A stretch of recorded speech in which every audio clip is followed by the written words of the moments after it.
నమస్తే, నేను మీ Anaposala Venkatesham. Welcome to AVM media. ఈరోజు మనము గోపినాథ్ సార్ దగ్గర ఉన్నాం. డాక్టర్ గోపినాథ్ గారు రీసెంట్గా అంటే అనేక సంవత్సరాలు ప్రజాసేవలో ఉంటున్న రీసెంట్గా 2-3 వీడియోలతో సారు ప్రజలకందరికీ సుపరిచితులు అయిపోయాడు. కాబట్టి ఆ సార్తోని అసలు ఆయన చదువు, విద్యాభ్యాసం, సేవలతో పాటు ముఖ్యంగా ఎస్సీ రిజర్వేషన్ల పైన ఏ విధమైనటువంటి నిర్ణయాలు తీసుకోవాలి, ప్రజల యొక్క భవిష్యత్తు, దళితుల యొక్క భవిష్యత్తు ఎలా కరెక్ట్ ఉంటుంది అన్నటువంటి విషయాలపైన సార్తో చర్చిద్దాం. సార్ నమస్కారం. సార్ జై భీమ్. బాగురా సార్? బాగున్నాను. Thank you very much. నేను నమస్కారం అంటే మీరు జై భీమ్ అన్నారు.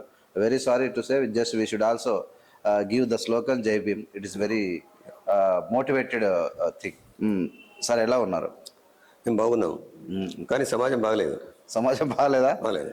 ఓకే సార్, మీరు ముఖ్యంగా దళిత సమాజం బాగలేదు. దళిత సమాజం బాగలేదు సార్. మీరు ఇప్పుడు కాదు, అంబేద్కర్ రాజ్యాంగం ఇంప్లిమెంట్ అయిపోయినప్పటి నుంచి చూస్తూ ఉన్నారు మీరు. అయితే ముఖ్యంగా అందుకన్నా మొదలు మీరు ఎక్కడ పుట్టారు, మీ విద్యాభ్యాసం, మీ యొక్క అంటే చదువుతూ ఉన్నప్పుడు మీరు ఏమేమి పనులు చేసుకుంటూ వచ్చారు అన్నట్టు చిన్న ఒక మా ప్రేక్షకుల కోసం చెప్పండి సార్. మాది ఖమ్మం జిల్లా, కృష్ణా జిల్లాకు బోర్డర్గా ఉంటుంది. ఓకే. తర్వాత చాలా రిమోట్ విలేజ్. 70s లో 1970లో అంటే మా ఊరు ఎంత బ్యాక్వర్డ్ అంటే ఆ ఊరికి రోడ్డు కూడా లేదు. ఓకే. కరెంటు లేదు, రోడ్డు లేదు.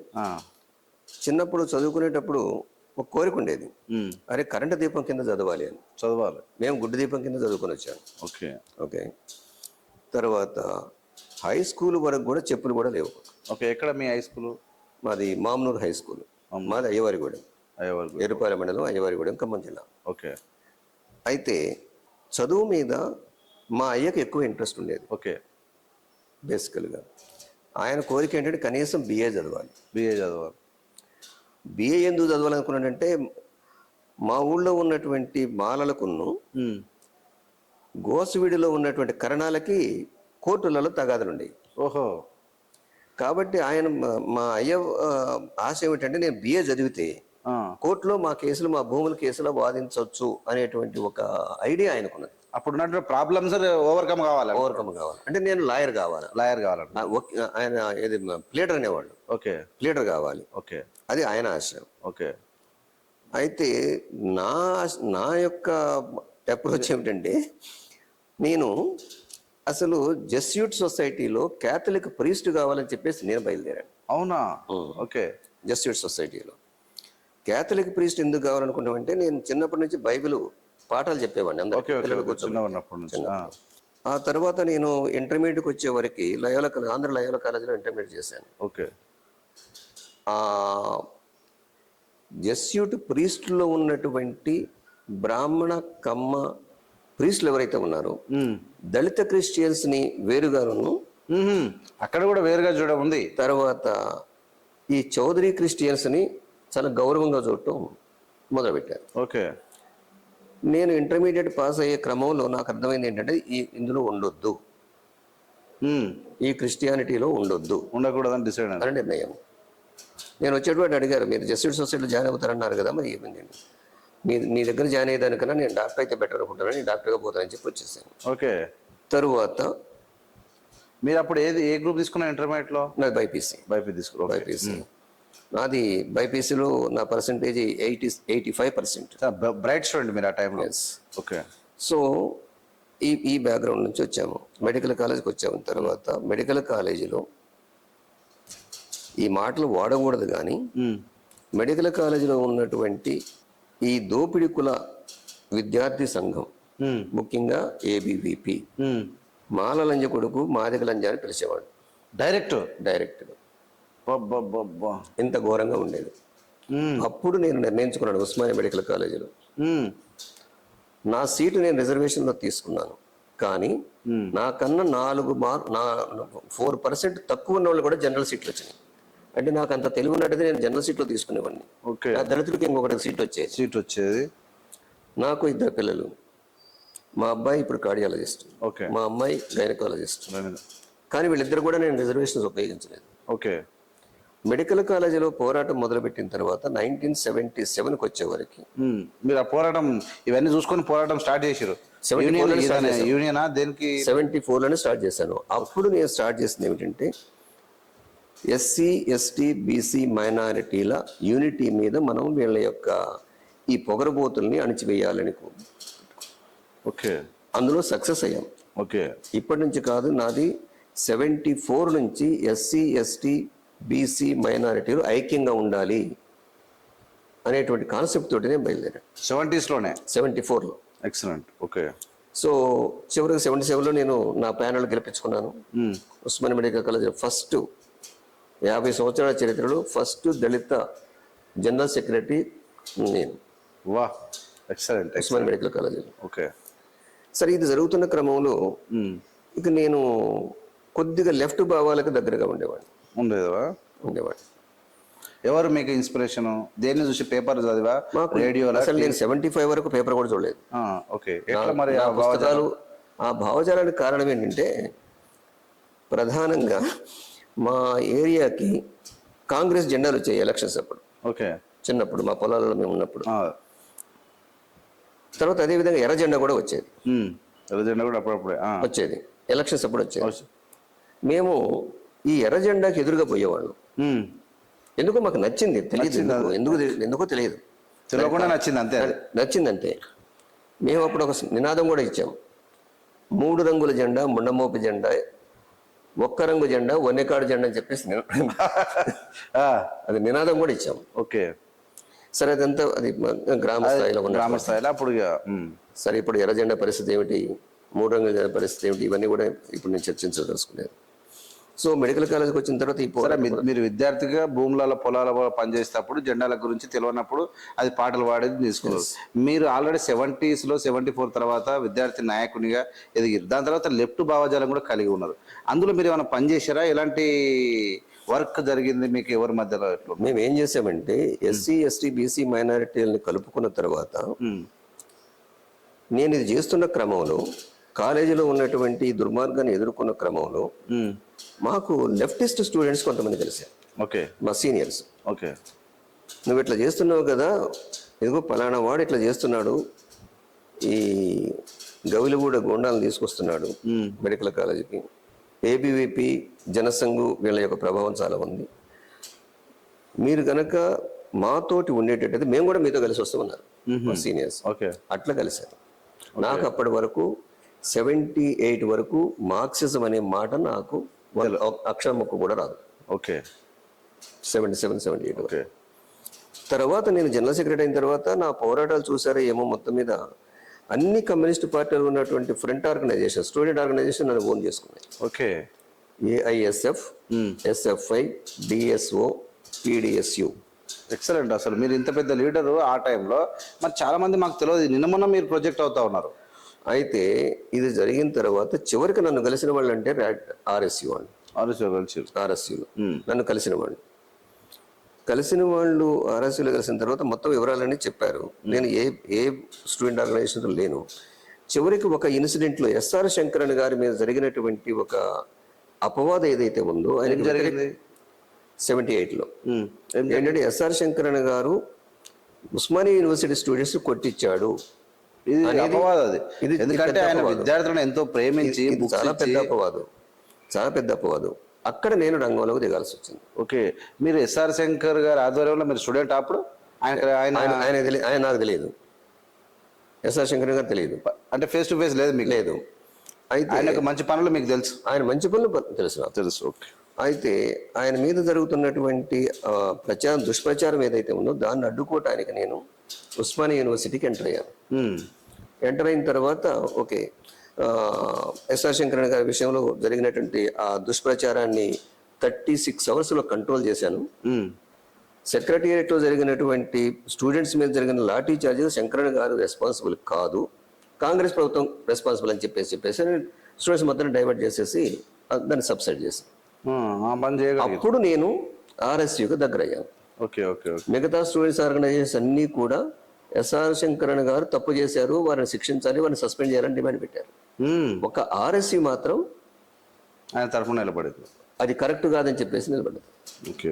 సో అట్లా నేను లెఫ్ట్ మూమెంట్లోకి ఆంధ్రప్రదేశ్ రాడికల్ స్టూడెంట్స్ యూనియన్కి నేను జనరల్ సెక్రటరీ అయ్యాను. ఓహో, ఇటు డాక్టర్, మరి డాక్టర్ వృత్తి ఉందిగా మీకు, రెండు చేసుకుంటా లేకుంటే అది అయిపోయిన తర్వాత?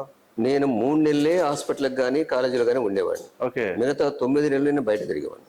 ఓకే, ఇవన్నీ చాలా ఇంపార్టెంట్ కార్యక్రమాలు అన్నీ చేసేవాళ్ళు. ఇవన్నీ చేసుకుంటూ వచ్చేవాడిని. Okay okay, right sir. అయితే మీరు ఇంతకు మొదలు మీ ఇంటర్వ్యూ చూశాను ఒకటి. ఆ ఇంటర్వ్యూలో మందకృష్ణ మాదిగా ఒక మీటింగ్ పెట్టి, ఒక ప్రెస్ మీట్ పెట్టి, అందులో చాలా మాటలు మాట్లాడాడు. అందులో ఒకటి, మాలలంతా మనవాదులే, మాలలంతా అంటే మాల మేధావులంతా మనవాదులే అన్నాడు.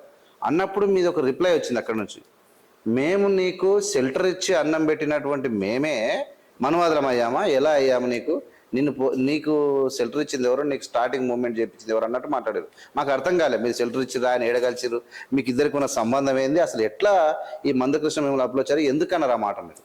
దానికన్నా ముందు ఒక విషయం చెప్తాను. చెప్పండి. ఏంటంటే బారోనస్ మేరీ అని 1876లో ఒక మాట అంటది. ఏమంటదంటే, happy slaves are worst enemies of freedom అంటది. అబ్బా. ఆవిడ ఆస్ట్రియన్ రైటరు. ఆవిడ ఒక పుస్తకం రాసింది, the child of the parish అని. ఆ పుస్తకంలో ఈ మాట వాడద్ది. Happy slaves are worst enemies of freedom. అబ్బా. ఎందుకంటే వాళ్ళు ఆ స్లేవర్స్గా ఉండే ఆనందం పొందుతారు తప్ప వాళ్ళకు ఈ స్లేవ్ నుంచి బయటపడాలని ఆలోచన ఉండదు. కాబట్టి ఫ్రీడమ్కి, స్వేచ్ఛకి worst enemies happy slaves. Mandakrishna Madiga is a happy slave. బాబా, ఏం చెప్పారు సార్, ఏంది సార్ నిజంగా. దాంట్లో ఏ మాత్రం డౌట్ లేదు. ఎప్పుడు ఎవరితోనో ఒకరి తోడు ఉంటాడైనా, ఏదో ఒక పార్టీకి సపోర్ట్ చేసుకుంటూనే ఉన్నాడు ఎప్పుడైనా. దేనికి వాడేది వాడు? ఈ వర్డ్ ఎందుకు వాడానంటే, వాళ్ళు మిగతా పార్టీలు ఎవరి దగ్గరకు పోయినా కూడా ఎంత ఏమేమి వసూలు చేసుకున్నారని నాకు సంబంధం లేదు. కానీ ఈరోజు ఈ దేశాన్ని సర్వనాశనం చేస్తున్నటువంటి ఫ్యాసిస్ట్ ఫోర్సెస్ ఏవైతే ఉన్నాయో, ఆర్ఎస్ఎస్, బీజేపీ, అవును, ఈ శక్తులతోటి కలిసి వాళ్ళ కాళ్ళ మొక్కి, వాళ్ళు ఏదిస్తే అది తీసుకొని వాళ్ళకి స్లేవ్ లాగా పనిచేస్తున్నాడు. అవును. స్పార్టకస్ కాలంలో, క్రీస్తు పూర్వం, స్లేవ్ అనేవాడు ఇంకొక స్లేవ్ని, బానిస అనేవాడు ఇంకొక బానిసని అసహించుకోవాలి. ఇది స్పార్టకస్ చరిత్రలో మనకు తెలుసు. ఓకే. కాబట్టి ఇప్పుడు నేను మా దగ్గర ఇద్దరు స్లేవ్సే అంటా. నేను నిజం, ఇద్దరు అడుక్కు తినేవాళ్ళే. అవును, అట్లెట్లా మరి 1950 కన్నా బిఫోర్ మాల మేధావులు అడగ తినమని చెప్పలే కదా. నేను ఒక విషయం చెప్తున్నాను. 1950 రాజ్యాంగం అమలులోకి రాకముందు వీళ్ళ పరిస్థితి ఏమిటి? మాదిగల పరిస్థితి ఆల్మోస్ట్ అంతే, కూలికి పోవటమే కదా. అంతే. నేను కూడా కూలి పని చేశాను కదా చదువుకునేటప్పుడు, అవునా కదా? అవును. కాబట్టి ఈ స్లేవ్ మెంటాలిటీ నుంచి మాదిగలు బయటపడాలి, హ్యాపీ స్లేవ్స్ నుంచి బయటపడాలి. ఈ స్లేవరీయే చాలా గొప్పది అని చెప్పేసి ఆనందం పొందుతున్న వాళ్ళ దగ్గర నుంచి బయటపడాలి. మాదిగ కమ్యూనిటీ రెండు కూడా. ఓకే. అయితే మందకృష్ణ ఈ ప్రెస్ మీట్లో ఏదైతే చెప్పాడో, నేను 30 సంవత్సరాలు నేను కాముగా ఉన్నాను. అదే మీరు, ఆయన మందకృష్ణ 30 సంవత్సరాలు నా ఉద్యమ పోరాటం చరిత్ర అని చెప్తాడు. అయితే మందకృష్ణ పోరాటం ఎక్కడి నుంచి మొదలైంది? కారంచేడులో కమ్మోళ్ళు మాదిగలు నరికినప్పుడు అక్కడ ఒక ఉద్యమం వేసింది, లక్షలాది మంది కదిలారు. యునైటెడ్ మాదిగ కలిసి. 91లో చుండూరులో మాలల్ని నరికినప్పుడు మాదిగలు కలిసి కదిలారు. ఈ రెండు మీరు గమనించాల్సింది ఏంటంటే, ఈ రెండు సామాజిక ఉద్యమాలు. కానీ 1994లో 89లో మొదలైనటువంటి బిఎస్పి 94కి వచ్చిన తర్వాత ఒక జంప్ తీసుకున్నది. ఓకే. 94లో మాదిగలు బిఎస్పిని ఓన్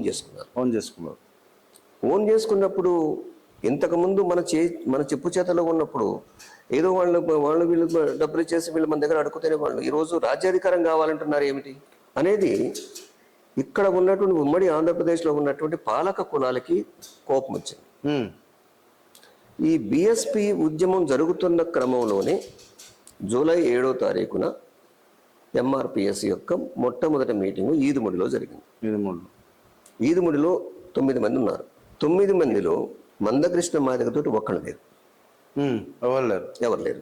అవును, వాళ్ళు మీటింగ్ పెట్టి డైరెక్ట్ ఏపీలో ఉన్నటువంటి వాళ్ళు మందకృష్ణ ఖబర్దార్ నువ్వు ఏపీకి అడుగు పెట్టదు బ్రహ్మయ్య. అవును బ్రహ్మయ్య. ఇక్కడ అదే మీటింగ్ లో విశారదన్ ఉన్నాడు. ఉన్నాడే అప్పుడు ఉన్నాడు.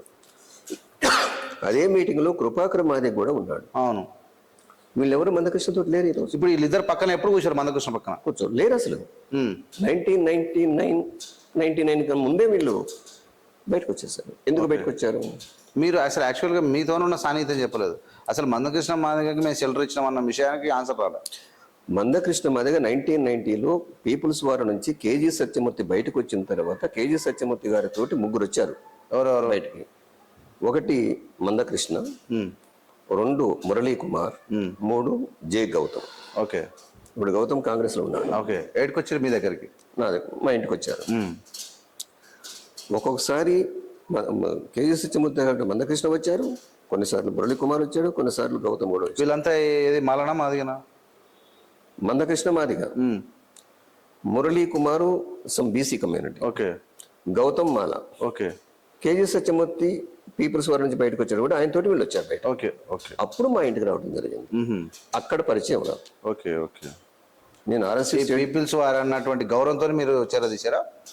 అంటే నేను ఆర్ఎస్సీలో పనిచేశాను కదా. రైట్. మీరు పెద్ద దిక్కు కాబట్టి మీ నా దగ్గరకు వచ్చారు. సో ఆ క్రమంలో మందకృష్ణ మా ఇంట్లో కూడా తిన్నాడు. ఓకే. పెట్టినందుకు నేను బాధపడట్లేదు. లేదు అట్లా అదే అనువాదం అన్నందుకు బాధపడుతున్నాను. అన్నం పెట్టినందుకు I want to counter it. నేను చేరదీసిన వాళ్ళు ఎవరు? నిన్ను పీపుల్స్ వారు చంపకపోతే తప్పించింది ఎవరు? తర్వాత నీకు వచ్చిన తర్వాత షెల్టర్ ఇచ్చింది ఎవరు? ఎప్పుడు నువ్వు బయటకు వచ్చావు? ఇప్పుడు మనువాదులు అనాలంటే ఒక శాంక్టిటీ ఉండాలి కదా. ఇప్పుడు మనువాదులు అంటే ఆర్ఎస్ఎస్తోనో బీజేపీతోనో ఇంకేదో ఆ మనువాదమైనటువంటి రాజ్యాంగాన్ని కాకుండా ఫాలో అయితే కదా మీరు అనాల్సింది మనువాదులని. ఇప్పుడు ఇది మందకృష్ణ మాదిగ యొక్క మాట కూడా కాదు. ఇది ఆర్ఎస్ఎస్ బీజేపీ వాళ్ళు మతోన్మాదులు, ఓకే, కులోన్మాదులు, ఫాసిస్ట్ ఫోర్సెస్, ఓకే, వాళ్ళు చెప్పమన్న మాట ఇది. అట్లా చెప్తేనే ఇద్దరి మధ్యలో కొట్లాటలు బాగా అవుతాయి. అసలు యాక్చువల్గా వర్గీకరణ ఉద్యమం మొదలైన తర్వాత 30 సంవత్సరాలు తీసుకోవాలా? ఓకే. తీసుకోవాల్సిన అవసరం లేదు కదా. లేదు అసలు. ఒకసారి మీకు గుర్తు చేస్తాను. వాజ్పేయి గవర్నమెంట్ వచ్చిన తర్వాత అద్వానీ గారితో ఒక ఉత్తరప్రదేశ్కి చెందినతను, ఢిల్లీకి చెందినతను ఒక మాట అడుగుతాడు. మనము రామ మందిరం కడతామని చెప్పేసి ప్రామిస్ చేశాం కదా, మరి ఇప్పుడు మన ప్రభుత్వం దగ్గర కట్టాలా కట్టొచ్చు కదా కట్టొచ్చు కదా. అప్పుడు అద్వానీ గారు అన్న మాట ఏమిటంటే, నీకేమైనా పిచ్చి పెట్టిందా? రామ మందిరం కడితే మనకి ఎజెండా ఏముంటుంది అన్నాడు. కడతాం అని ప్రజలను ఉదరగొట్టాలి తప్ప కడితే పని అయిపోతే ఇంకా ఎజెండా ఏముంటది? మరి 30 సంవత్సరాలు రిజర్వేషన్ చేయగలిగినటువంటి చంద్రబాబు నాయుడు కామ్గానే ఉన్నాడు. 2004 నుంచి 20 సంవత్సరాలు చేయాలి అనుకున్నటువంటి బీజేపీ సపోర్ట్ చేసిన వెంకయ్య నాయుడు కామ్గానే ఉన్నాడు. వాళ్ళ ప్రభుత్వం 10 సంవత్సరాలు ప్రభుత్వం నడిచింది, అప్పుడు కామ్గానే ఉన్నాడు. బహిరంగంగా ఎక్కడ ఢిల్లీలో కాళ్ళు కూడా మొక్కాడు పాపం. మనువాదులు కాళ్ళు మొక్కినవాడు మనువాదా, లేకుంటే మనువాదుల్ని వ్యతిరేకిస్తూ కబడ్దార్ అన్న వాళ్ళు మనువాదులు? 100% మనువాదులతో అంటగాగినవాడే మనువాది కదా, అందులో డౌటే లేదు. That is why I call him as happy slave. Okay. Marie Ebner ఏమైతే అన్నదో మొత్తం మీద ఓవరాల్ గా హ్యాపీ స్లేవ్ అనేది it is very dangerous to the poverty. Dalits is dangerous to the freedom itself. ప్రజలకి. అందుకని మందకృష్ణ మా దగ్గర నేను ఏం చెప్పదలుచుకున్నానంటే, you are a happy slave, you are dangerous to the freedom of the people, freedom of this country, freedom of this oppressed people of this country.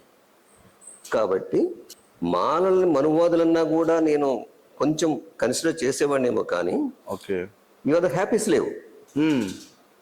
మీరు కూడా వాళ్ళ మీద ఫైట్ అగెన్స్ట్ చేసి ఎస్ మీరు రాలేదంటే దానికి ఒక అర్థం ఉంది. నువ్వు ఎవడైతే అణిచివేస్తున్నాడో వాళ్ళ తాను పట్టుకొని ఏడ్చుకుంటూ జవురుకుంటూ తిరుగుకుంటూ వస్తే మరి ఎట్లా? సో నేను తనని ఏది మనువాదులతోటి ఉన్నందుకు కూడా కాదు, you are happy with them. Yes, very happy, చాలా హ్యాపీగా ఉన్నావు. You are dangerous to the freedom of this country. ఆయనకు మొత్తం మీద ఈ భారతదేశ వ్యాప్తంగా దళితులు ఎవరు కాదు, ఆయన ప్రాణ స్నేహితుడు అంటే కిషన్ రెడ్డి అని చెప్తాడు. సరే, ఇక అదంతా వాళ్ళ సంబంధాలు, రాజకీయ సంబంధాలు మనకు అవసరం. ఓకే ఓకే ఓకే పేరు అవసరం లేదు. విషయం ఏంటంటే, నువ్వు మాదిగ ద్రోహివి, నువ్వు దళిత ద్రోహివి, నువ్వు దేశ ద్రోహివి కూడా. బా, ఈ మూడు స్ట్రాంగ్, మీరు స్ట్రాంగ్ వర్డ్స్ ఇస్తారు, ఖచ్చితంగా కౌంటర్ ఏమన్నా కౌంటర్ కాదు, 100 కౌంటర్లు రాని. నేను ఎప్పుడు తల వంచలేదు, స్టూడెంట్ గా తల వంచలేదు, 20 సంవత్సరాలు ఏం మేకలేదు, ఇప్పుడేం చెప్తారు? Okay, right. అంతే. అయితే కాబట్టి మందకృష్ణకి ఇప్పటికి కూడా నేను చెప్తున్నాను, okay, as a radical student, నా జూనియర్గా, అదేవిధంగా ఒక దళితుడిగా నేను చేసేది ఏమిటంటే, నువ్వు దాన్ని మానేయి. వాళ్ళ కాళ్ళు పట్టుకోవటం, వీళ్ళ మాదిగల పరువు తీయకు. ఓకే, చాలా మంది అంటారు. అవును, మాదిగల పరువు తీయకు. అవును, నేర్చుకో. కృపాకర్ మాదిగ నుంచో, లేకపోతే గాలి వినోద్ కుమార్ దగ్గర నుంచో, లేకపోతే విశారద నుంచో నేర్చుకో. అవును, నీకు నేర్చుకోవడం కూడా రాదు. కరెక్ట్. హెగెల్ చెప్పిన ప్రకారం a slave should be more intelligent. Slave should be more intelligent than the master. ఎందుకంటే మాస్టర్ యొక్క మైండ్ సెట్ తెలియాలి వీడికి, స్లేవ్కి వాడి మైండ్ సెట్ కూడా తెలియాలి. కాబట్టి హెగెల్ యాజ్ ఎ ఫిలాసఫర్ గా చెప్పిన, if he wanted to act, if he decided to act as a slave, he should be intelligent that will useful what is that their other people. కాబట్టి నువ్వు కనీసం వీళ్ళు బయటపడ్డారు, విశారదను, గాలి వినోద్ కుమారు, అదేవిధంగా కృపాకర్ మాదిగ, ఇలాంటి వాళ్ళు మాట్లాడుతారు. వాళ్ళు ఎన్ని మాలల మీద మాట్లాడినా ఎక్కడ కూడా బీజేపీని కానీ ఆర్ఎస్ దగ్గరకు రానిలేదు. చాలా జాగ్రత్తగా ఉంటారు. కాబట్టి వాళ్ళ దగ్గర నుంచి నేర్చుకో. నీకు చేత కాకపోతే నేర్చుకో. కానీ మాదిగ ద్రోహిగా, తర్వాత మైనారిటీ ద్రోహిగా, అదేవిధంగా ఏది మాదిగ ద్రోహి, మైనారిటీ ద్రోహి, దళిత ద్రోహి అండ్ దేశద్రోహి, ఇవన్నీ ఇన్ని బిరుదులు ఇచ్చేసారు. తప్పదు మరి.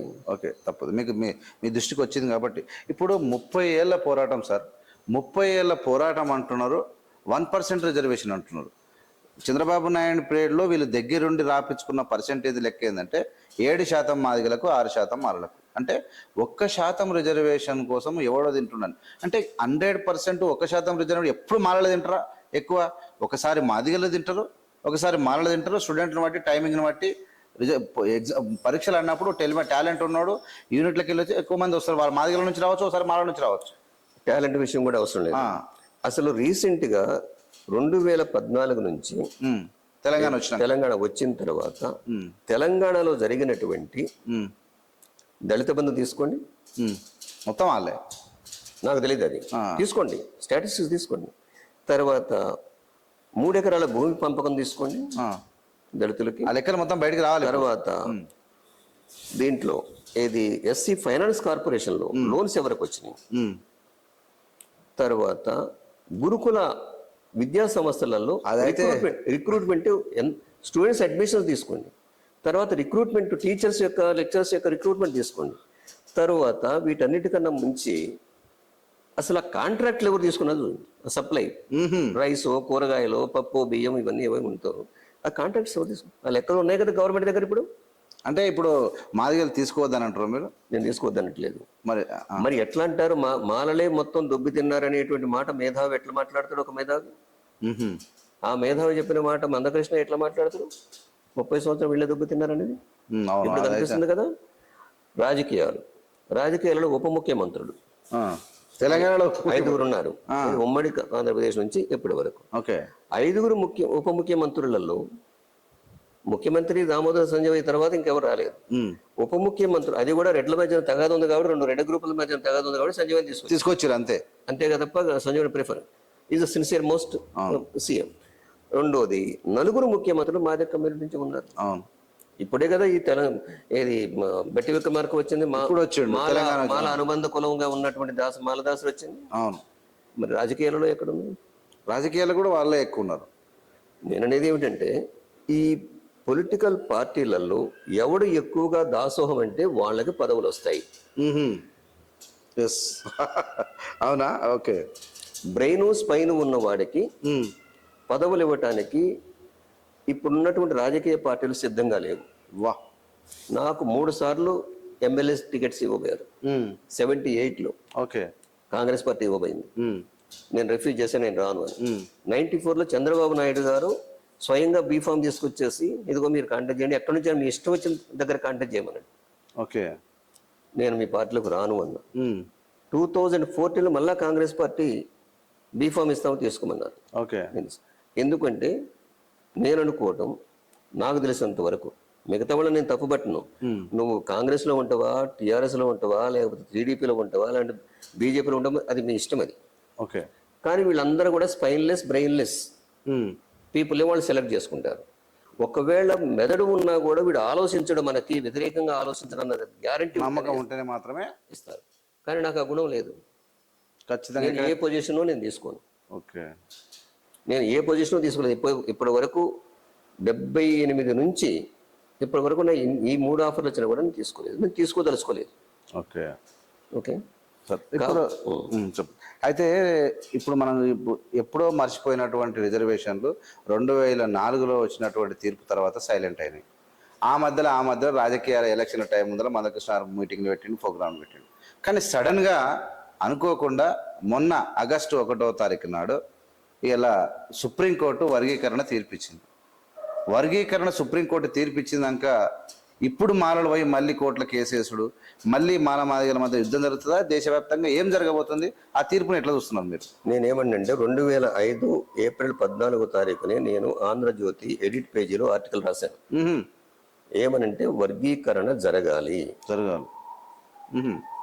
1975లోనే నేను ఒక స్టేట్మెంట్ ఇచ్చాను. ఏమని అంటే, south India SC/ST medical students అసోసియేషన్లో ఉన్నప్పుడు నేను ఆ స్టేట్మెంట్ ఇచ్చాను. ఏమనంటే, ఉస్మానియా మెడికల్ కాలేజీలో మాలామాదిగ విద్యార్థులే ఉన్నారు. ఓకే. అసలు 59 కులాలు అనుకున్న వాళ్ళు ఒక్కడ కనపడలే. మిగతా కులాలు 57 కులాలలో. ఓకే. 2 కులాలు మాత్రం కనబడాయి. 2 కులాలు మాత్రమే కనబడి. ఇప్పుడు కూడా ఈ 2 కులాల పంచాయతీ. అవును. మిగతా కులాలు చెప్పుకోవడానికి ఉపకులాలు అనుకున్నా అసలు నేను ఉపకులాలని పదం కూడా వాడకూడదు. అనుబంధ కులాలు ఇవి, ఈక్వల్ క్యాస్ట్లు. అంతే, అనుబంధ ఈక్వల్ క్యాస్ట్లు. కాబట్టి వీళ్ళ విషయం మర్చిపోయింది. అప్పుడే 75లో అన్నా నేను. తర్వాత 2005లో నేను ఈ ఆర్టికల్ రాశాను. ఇది ఏ బేస్ మీద వర్గీకరణ జరగాలి అంటే 4 ABCDలు కాదు, 10-11 కావాలి, వర్కలు కావాలి. ఇది అవును. 59 అన్నప్పుడు 4 ఎట్లా చేస్తావు? సరిపోదు కదా. ఎవరు వానికి ఇచ్చేయి. కాబట్టి సెన్సస్ ప్రకారం, జనాభా ప్రకారం ఎవరు అట్టడుగు స్థాయిలో ఉన్నారు, ఆర్థికంగా విద్యాపరంగా అట్టడుగు స్థాయిలో ఉన్నారు, వీళ్ళందరికీ హోమోజెనిటీ ఒకటి ఉంది. ఏది? అంటరానితనం. అవును. ఇది హోమోజెనిటీ. ఇప్పుడు మీరు రిజర్వేషన్లకు అనుకూలం అని చెప్పారు. ఎస్. అసలు అంబేద్కర్ రిజర్వేషన్లో వర్గీకరణ అనేది జరగదని చెప్పాడు. ఒకవేళ జరగాలంటే ఎలా జరగాలో మీకు తెలుసు. మరి ఏ రకమైనటువంటి వర్గీకరణకు మీరు అనుకూలం? విషయం ఏంటంటే, ఇక్కడ ఈ పోరాటం అంతా కూడా కారంచేడు, చుండూరు బహుజన సమాజ్ పార్టీల యొక్క పరిణామమే ఈ రిజర్వేషన్ గొడవ రావడానికి ప్రధాన కారణం. ఈ రిజర్వేషన్స్ వచ్చిన అయినా కూడా మనం దాన్ని యాక్సెప్ట్ చేద్దాం. సుప్రీంకోర్టు ఇప్పుడు ఇచ్చిందంటున్నారు కదా జడ్జిమెంట్. ఈ సుప్రీంకోర్టు జడ్జిమెంటు యాంటీ కాన్స్టిట్యూషనల్ అంట నేను. ఎందుకంటే సుప్రీంకోర్టు విభజన చేసే హక్కుని రాష్ట్రాలకు వదలకూడదు. కాన్స్టిట్యూంట్ అసెంబ్లీ డిబేట్స్లో అంబేద్కర్ గారు చాలా సీరియస్ డిస్కషన్ చేశారు దీని మీద. రాష్ట్రాలకి ఈ యొక్క రైట్ ఇవ్వకూడదని, ఈ హక్కు ఉండకూడదని. అవునా? పార్లమెంటులో జరగాలి. పార్లమెంటులో కూడా క్యాబినెట్ మినిస్ట్రీ, సెంట్రల్ మినిస్ట్రీ కూడా దానికి హక్కు లేదు. పార్లమెంట్లో కూడా ప్రధానమంత్రి కానీ తన క్యాబినెట్ కానీ చేయడానికి వీలు లేదు. పార్లమెంట్లో 2/3 మెజారిటీ ఉండాలి ఏదైనా జరగాల్సి వచ్చినప్పుడు. రిజర్వేషన్ 341 ఆర్టికల్ని ఏమైనా చేయాలనుకున్నప్పుడు పార్లమెంట్లో, ఎందుకంటే అక్కడ అన్ని రాజకీయ పార్టీలు ఉంటాయి. ఒకళ్ళు ఇద్దరు ఉంటారు ఒక్కొక్క పార్టీలో. ఒకళ్ళు 50 మంది ఉండొచ్చు, 100 మంది ఉండొచ్చు. కానీ పార్లమెంటులోనే ఈ చర్చ జరగాలి, రాష్ట్రాలకి ఈ హక్కు ఉండకూడదని చెప్పేసి చాలా క్లియర్గా రాయబడ్డది 341లో. కానీ ఇప్పుడు సుప్రీంకోర్టు ఏం చేసింది? 5 బెంచి ఇచ్చినటువంటి తీర్పుని కాదని 7 బెంచుతోడు. మరి 7 బెంచ్లో కూడా ఒక ఆవిడ బేలా త్రివేది అనే ఆవిడ తన యొక్క డిసెంట్ రాసి పెట్టింది. ఇది యాంటీ కాన్స్టిట్యూషన్ అనేది రాసి పెట్టింది. కాబట్టి ఈ తీర్పు ఏదైతే ఉందో ఇదేదో చాలా పవిత్రమైన తీర్పు అని చెప్పేసి ప్రజలు అనుకోవాల్సిన అవసరం లేదు. ఈ తీర్పు, ఈ నిర్ణయం అనేది పార్లమెంట్లో జరగాలని చెప్పేసాను. నంబర్ 1. నంబర్ 2, ఈ తీర్పు వల్ల మాలలకు ఏదో నష్టం వస్తుంది, మాదిగలకు ఏదో లాభం జరుగుతుంది అనేటువంటి భ్రమంలో కూడా వీళ్ళు ఉండొద్దని చెప్తున్నారు. అవును అవును, మెయిన్ అది చెప్పాల్సింది. వీళ్ళు ఊరేగింపులు చేసేటువంటి తీర్పు వాళ్ళకి ఏం రాలేదు. స్వీట్లు పంచుకోవటం, ఊరేగింపులు చేయటం, తర్వాత పోయేసి బొకేలు ఇవ్వటం, దండలు వేయటం, అవన్నీ జరిగినాయి. This is all non sense. అదే విధంగా వీళ్ళంతా మాలలంతా ఇళ్లలో కూర్చొని ఏడవటం కూడా కరెక్ట్ కాదు. ఇది కూడా అవసరం లేదు. ఈ తీర్పు అమలు చేయటం సాధ్యం కాదు. ఇదే సమయంలో తెలంగాణ ప్రభుత్వం ఒక కమిషన్ వేసింది కదా, కమిషన్ వేసింది. కమిటీ అది. ఈ కమిటీ ఏదైతే ఉందో రాజకీయ నాయకులతోటి వేసింది. రాజకీయ నాయకులతోటి కమిషన్ వేయకూడదు. ఓకే. ఎందుకంటే రాజకీయ నాయకుల మీద అనేక రకాలైన ఒత్తిళ్లు ఉంటాయి. అవును, వాళ్ళు రేపు ఎమ్మెల్యే గెలవాలి, అవును, మినిస్టర్ కావాలి. అక్కడ ఉన్న 2-3 లీడర్ కలిస్తే ఒత్తిడికి లొంగిపోతారు. 2 ముగ్గురే కాదు, అసలు రాజకీయ నాయకులకు అది ఇచ్చేస్తే అది లొంగుబాటుకి ప్రభావితం చేయడానికి అవకాశాలు ఉంటాయి. కాబట్టి నాన్ పాలిటీషియన్స్ ని ఆ కమిటీలో వేయాలి. అది రేవంత్ రెడ్డి గారికి అప్పీల్ చేసేది ఏమిటంటే, మీ ద్వారా ఆ కమిటీని రద్దు చేసి ఒక కోర్టు అంటున్నాం కదా, హైయెస్ట్ రెస్పెక్ట్ ఉంది కోర్టులకే కదా ఎప్పుడు కూడా, జ్యుడిషియరీగా. అది ఎన్ని చేసినా కూడా హైయెస్ట్ జ్యుడిషియరీగా రెస్పెక్ట్ ఉంది కదా. మీడియాకి లేదు, లెజిస్లేటివ్ లేదు, తర్వాత అడ్మినిస్ట్రేటివ్ లేదు కదా. కాబట్టి ఒక జడ్జిని అపాయింట్ చేయండి. ఒక జడ్జిని అపాయింట్ చేయండి. మాలని వద్దు, మా దగ్గర వద్దు, మిగతా లేదు. ఒక ఫార్వర్డ్ కమిటీలో ఉన్నటువంటి అభివృద్ధి చెందినటువంటి వాళ్ళలో ఒక జడ్జిని వేయండి, ఒక రీజనబుల్ గా ఉండే అతన్ని, ఒక రేషనలిస్ట్ ని వేయండి. రేషనలిస్ట్ ప్రకారం రేషనలైజేషన్ చేయమన్నాడు కదా. అవును, ఆ విధంగా ఏమని చెప్పండి. కాబట్టి కమిటీ కూడా ఇది వర్త్ కాదు, ఈ కమిషన్ అనేది. ఈ ముఖ్యమంత్రి డైరెక్ట్ అప్పీల్ చేయండి. మరి నేను డైరెక్ట్ గా రేవంత్ రెడ్డి గారికి చెప్తున్నాను, ఈ కమిషను ఇది వర్త్ కాదు, ఇది యాక్చువల్గా జస్టిఫైడ్ కూడా కాదు. అవును, ఒక జస్టిస్ ని రిటైర్డ్ లేకుంటే ప్రజెంట్ ఉన్న జడ్జిని దానికి అపాయింట్ చేయండి. దానికి బేసిక్ కావాల్సింది ఏమిటి? మొట్టమొదట జనాభా లెక్కలు తీయాలి. అవును, జనాభా లెక్కలు తీయాలి అంటే ఇది ఎవరు చేయాలి? రాష్ట్రాలకు ఆ హక్కు లేదు. అవును, దేశమే చేయాలి, కేంద్రమే చేయాలి, అది సెంటర్ చేయాలి. అవును, కేంద్ర ప్రభుత్వం ఆధీనంలో ఉన్నటువంటి జనాభా లెక్కల యొక్క కమిషన్ రేట్ చేయాలి. అవును, ఓకే. తర్వాత ఆర్థిక పరమైనటువంటి విషయాలు కూడా తీసుకోమన్నారు. దానికి సెంటర్ పెట్టినటువంటి కమిటీకి ఏదైతే ఉందో సెన్సెస్ దానికి వీళ్ళు సహకారం అందించాలి. రాష్ట్రాలు వీళ్ళ పాత్ర సహకారం అందించటమే, డిసిషన్ తీసుకోవటం కాదు. జనాభా లెక్కలు కరెక్ట్గా రావాలి. అందులో అవకతవకలు చాలా ఉన్నాయి. ఓకే, జనాభా లెక్కలలో అవకతవకలు చాలా ఉన్నాయి. ఎగ్జాంపుల్ మాలలోనే తక్కువ చూపించారని మొన్న రేవంత్ రెడ్డి గారే ఒక మాట చెప్పారు ఇంటర్వ్యూలో. 40% మాలాస్ ఉన్నారు, 60% మాదిగాస్ చెప్పారు. కానీ మాలలలో ఉపకులాలను కూడా కలపకుండా అనుబంధ కులాలను కలపలేదు లెక్కలలో. అవును, ఇదంతా కూడా చాలా దుర్మార్గమైనటువంటి వ్యవహారం. అవును, ఇక్కడ మనకి ఇది ఉంది కదా, ఏది సకుటుంబ సర్వే ఉంది కదా, సమగ్ర సకుటుంబ సర్వే గవర్నమెంట్ దగ్గర ఉంది కదా. అవును, అది బయట పెట్టాలి.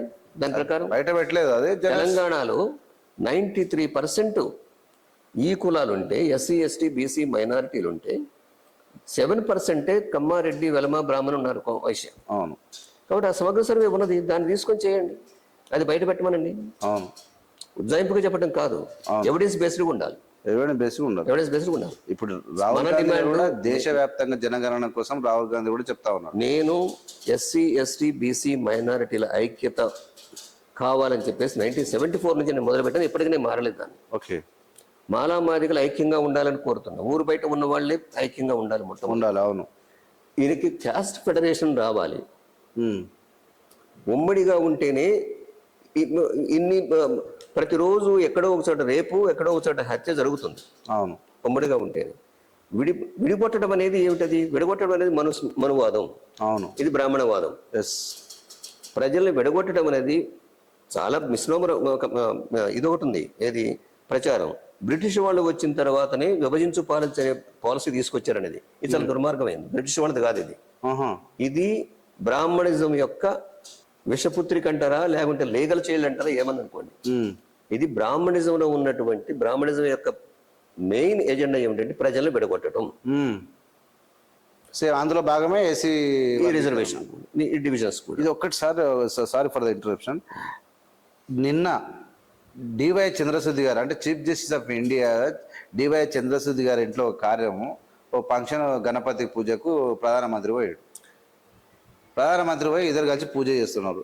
అంటే ఇంత అంటే ఒక ప్రధానమంత్రి వీళ్ళిద్దరు బయట ఏదో దూరం ఉన్నట్టు నటిస్తూనే లోపల ఏమేమి జరుగుతున్నాయి ఈ తీర్పును ఇవన్నీ చూస్తుంటే ఈ మందకృష్ణ పోయి చీఫ్ జస్టిస్ కలవడం, మాజీ చీఫ్ జస్టిస్ ఎన్వి రామరణ కలవడం, ఇవన్నీ ఎంత చిల్లర, ఎంత పకడ్బందుగా ఈ దేశంలో చట్టాలు.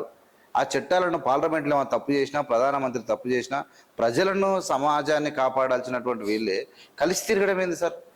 వాస్తవం ఏంటంటే మేము 2.5 సంవత్సరాలు బట్టి బీజేపీ అధికారంలోకి వస్తుంది, 400 సీట్లు గెలిస్తే మేము రాజ్యాంగాన్ని ప్రక్కన మార్చేసి మనుస్మృతిని రాజ్యాంగంగా తీసుకొస్తాము అని చెప్పేసి వీళ్ళు ధీరాలు తీశారు. కర్ణాటకలో ఉన్నటువంటి ఒక ఎంపీ, కొంతమంది ఎంపీలు మాట్లాడారు, బహిరంగంగా మాట్లాడారు. ఇక్కడ నిజామాబాద్ లో ఎంపీ మాట్లాడారు కదా, అరవింద్ శంకర్ అరవింద్ బీజేపీ ఎంపీ. మేము 400 సీట్లు వచ్చేస్తే మేము మార్చేస్తాం, మేము పార్లమెంట్ లో మార్చేస్తాం అన్నాడు. వీడియోస్ ఉన్నాయి, విన్నా. అయితే మేము 2.5 సంవత్సరాలు కష్టపడితే దేశవ్యాప్తంగా ఇది మేధావుల మొత్తాన్ని కూడగట్టి చెప్తే వాళ్ళు అబ్సల్యూట్ మెజారిటీ రాకుండా 238 ఏమో దిగారు. నితీష్ కుమార్, చంద్రబాబు నాయుడు కనుక లేకపోతే పడిపోయినట్టు వీళ్ళు నిలబెట్టారు దాన్ని. అంటే బీజేపీ ప్రభుత్వం ఈరోజు సెంట్రల్ గవర్నమెంట్ ఈరోజు ఈ క్రచెస్ అంటారు చూడండి, ఊతకర్రలతోటి నడుస్తూ ఉంది. అవును.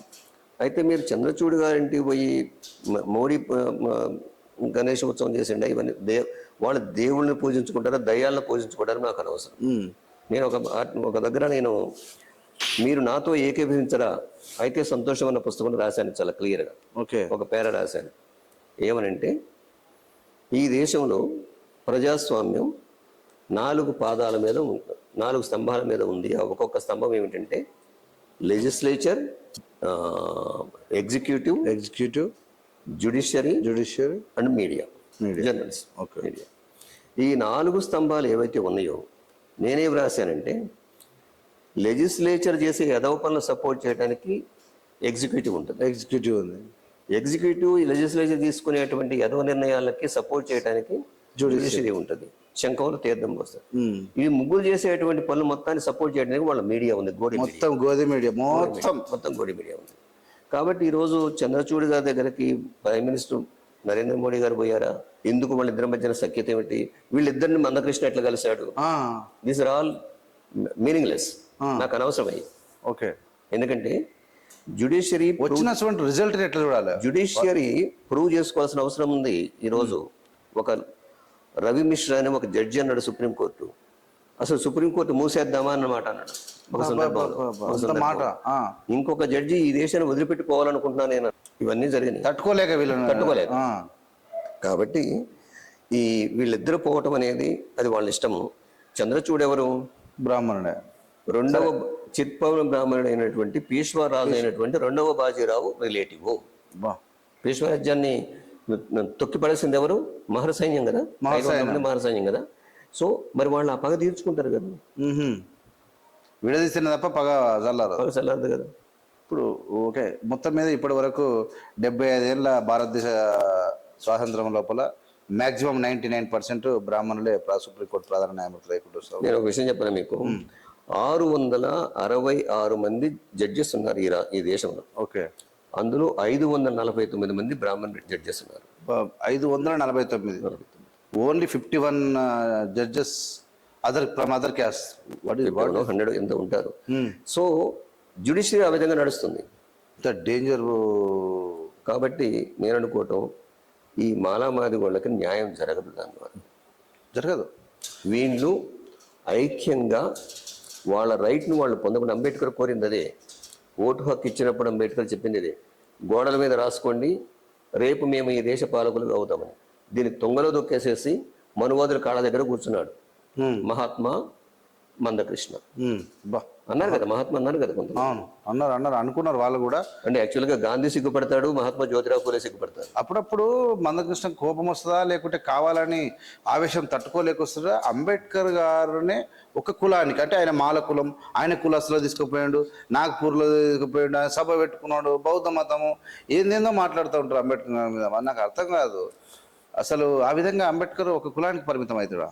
అసలు మందకృష్ణ అనే అతను తన నోటి ద్వారా ఉమ్. మందకృష్ణ నోటి ద్వారా ఆర్ఎస్ఎస్ పలుకులు పలుకుతున్నాడు. వాహా. ఆర్ఎస్ఎస్ పలికించే మాటలు తప్ప మందకృష్ణ మాటలు కూడా కాదు అవి. ఓకే ఆర్ఎస్ఎస్ పలికిస్తుంది, ఈయన పలుకుతున్నాడు. సార్ నిజంగా మీరు ఎన్నేళ్ల నుంచి లేకుంటే ఈ రాష్ట్రంలో మొన్న జన్వాడలో, చేవెళ్ళ దగ్గర జన్వాడలో మాదిగల మీద దాడి జరిగింది. పోయాడు అక్కడికి. పోలే. తర్వాత సిరిసిల్లలో ఆ ఊరి పేరే ఉంది, రామాజీపేట ఏదో ఉంది. ఆ ఊళ్ళో మాదిగల మీదే దాడి జరిగింది. మొత్తం మాదిగల మీద వాళ్ళ నడవ రాకుండా కరెంట్ షాక్ పెట్టిరు. పోయారా? పోలే ఈయన అసలు. లేదు, అది సిరిసిల్ల ఏవేళ్ళది, ఏది మన కేటీఆర్ యొక్క ఇసుక లారీ. అది కాకుండా రామోజీపేట ఏదో ఉంది, ఒక ఊరి పేరు. అక్కడ మాదిగల మీద దాడి జరిగింది. మందకృష్ణ పోయాడు అక్కడికి? పోలేదు. అసలు అది ఎవరు చేశారు? ఆర్ఎస్ఎస్ వాళ్ళు చేసింది అది, ఆ దాడి. ఇక్కడ కూడా ఆర్ఎస్ఎస్ వాళ్ళే చేశారు, ఇక్కడ కూడా జన్వాడలో కూడా. మందకృష్ణ పోలేదు. ఏంది ఇది? ఎందుకంటే పోతే మా బీజేపీ బలం అవుతుంది. పోతే అక్కడ ఆయనకు రావాల్సినటువంటి ఏదైతే సకల సౌకర్యాలు రావు. పువ్వు కూడిసేపు కళ్ళు పూసుకుంటే అయిపోతుంది. Right sir. నిజంగా మాదిగల మీద ప్రేమ ఉంటే ఆ రెండు ప్రాంతాల దగ్గర పోయాడా? మాదిగల మీద పిచ్చి కొట్టుడు కొట్టాయి అక్కడ, జనవాడలోనూ రామోజీపేటలో. నీ బలం ఎక్కడ? మాలల మీద అటాక్ చేయడానికి నీ బలం ప్రదర్శిస్తుంది. ఇప్పుడు అసలైన సమయంలో నిద్రపోతుంది. మందకృష్ణ ఊహాలోకాల్లో జరుగుతున్నాడు. ఓకే. మాలల మీద దాడి చేస్తే వీళ్ళు ఊరుకుంటారని. మాలల యొక్క చరిత్ర మందకృష్ణకు తెలియదు. వీళ్ళు మల్ల యోధులు. అవును. కన్నమదాసు, సేనాపతి కన్నమదాసు యొక్క చరిత్ర. అదేవిధంగా కాకతీయ యుధిష్ఠరుడు సర్వసేనాధిపతి. అదేవిధంగా మహర్ సైనికుల యొక్క వారసులు వీళ్ళు. కన్నమదాసు, మహర్ సైన్యం, తర్వాత కాకతీయ రాజుల యొక్క సేనాధిపతి యుధిష్ఠిరుడు యొక్క వారసులు వీళ్ళు మాలడు. వీళ్ళని ఏదో చేద్దాం, బదనాం చేద్దామంటే బదనాం చేయొచ్చేమో కానీ మాలలు ఒక్కసారి మేల్కుంటే కష్టం. ఇక మేల్కుంటే ఈ నాటకాలు సాగవు. కానీ నా ఉద్దేశం ఏంటంటే నేను మాలల తరపున లేను, మాదిగల తరపున లేను. ఈ దేశంలో ఉన్నటువంటి మూలవాసుల తరపున ఉంటాను నేను. ఈ దేశంలో మూలవాసులు ప్రధానంగా ఆర్ఎస్ఎస్ డిక్లేర్ చేసినటువంటి ఎనిమీ క్యాంపులో ఉన్నారు వీళ్ళు. ఆర్ఎస్ఎస్ ఏమి డిక్లేర్ చేసింది? 1990 సీక్రెట్ సర్క్యులర్ నంబర్ 411.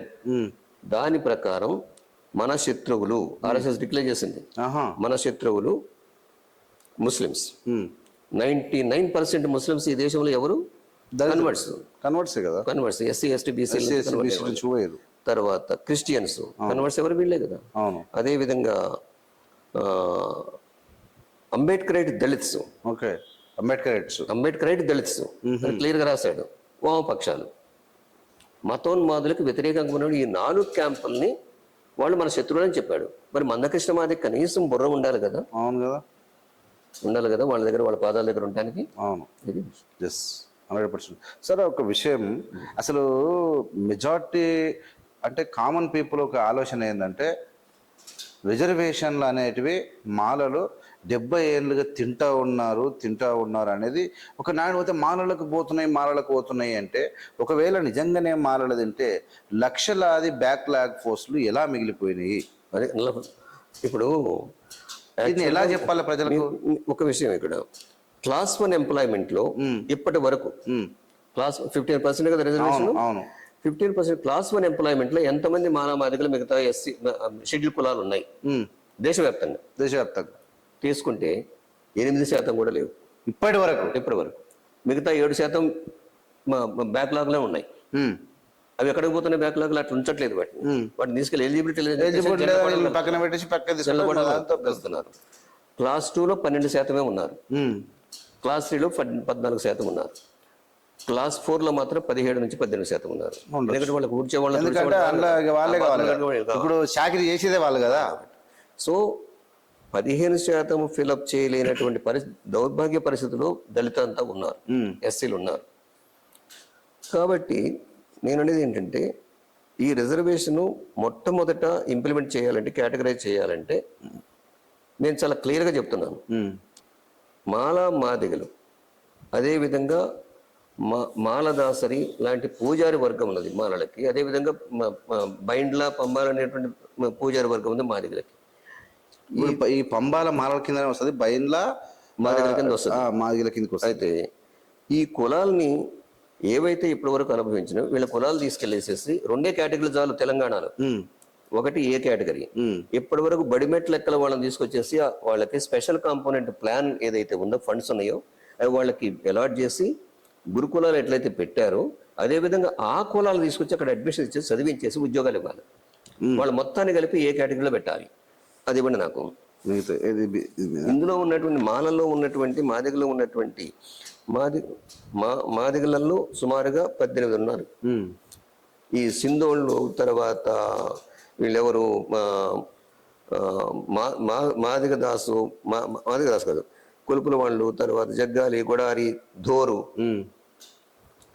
ఈ కులాలు ఏవి కూడా చదవలేదు. కాబట్టి వాళ్ళని కనబడవు సార్, కనబడవు. ఎక్కడ అంటే మొత్తం రెండు రాష్ట్రాలు కలిపి 1,00,000 మంది లేరంట.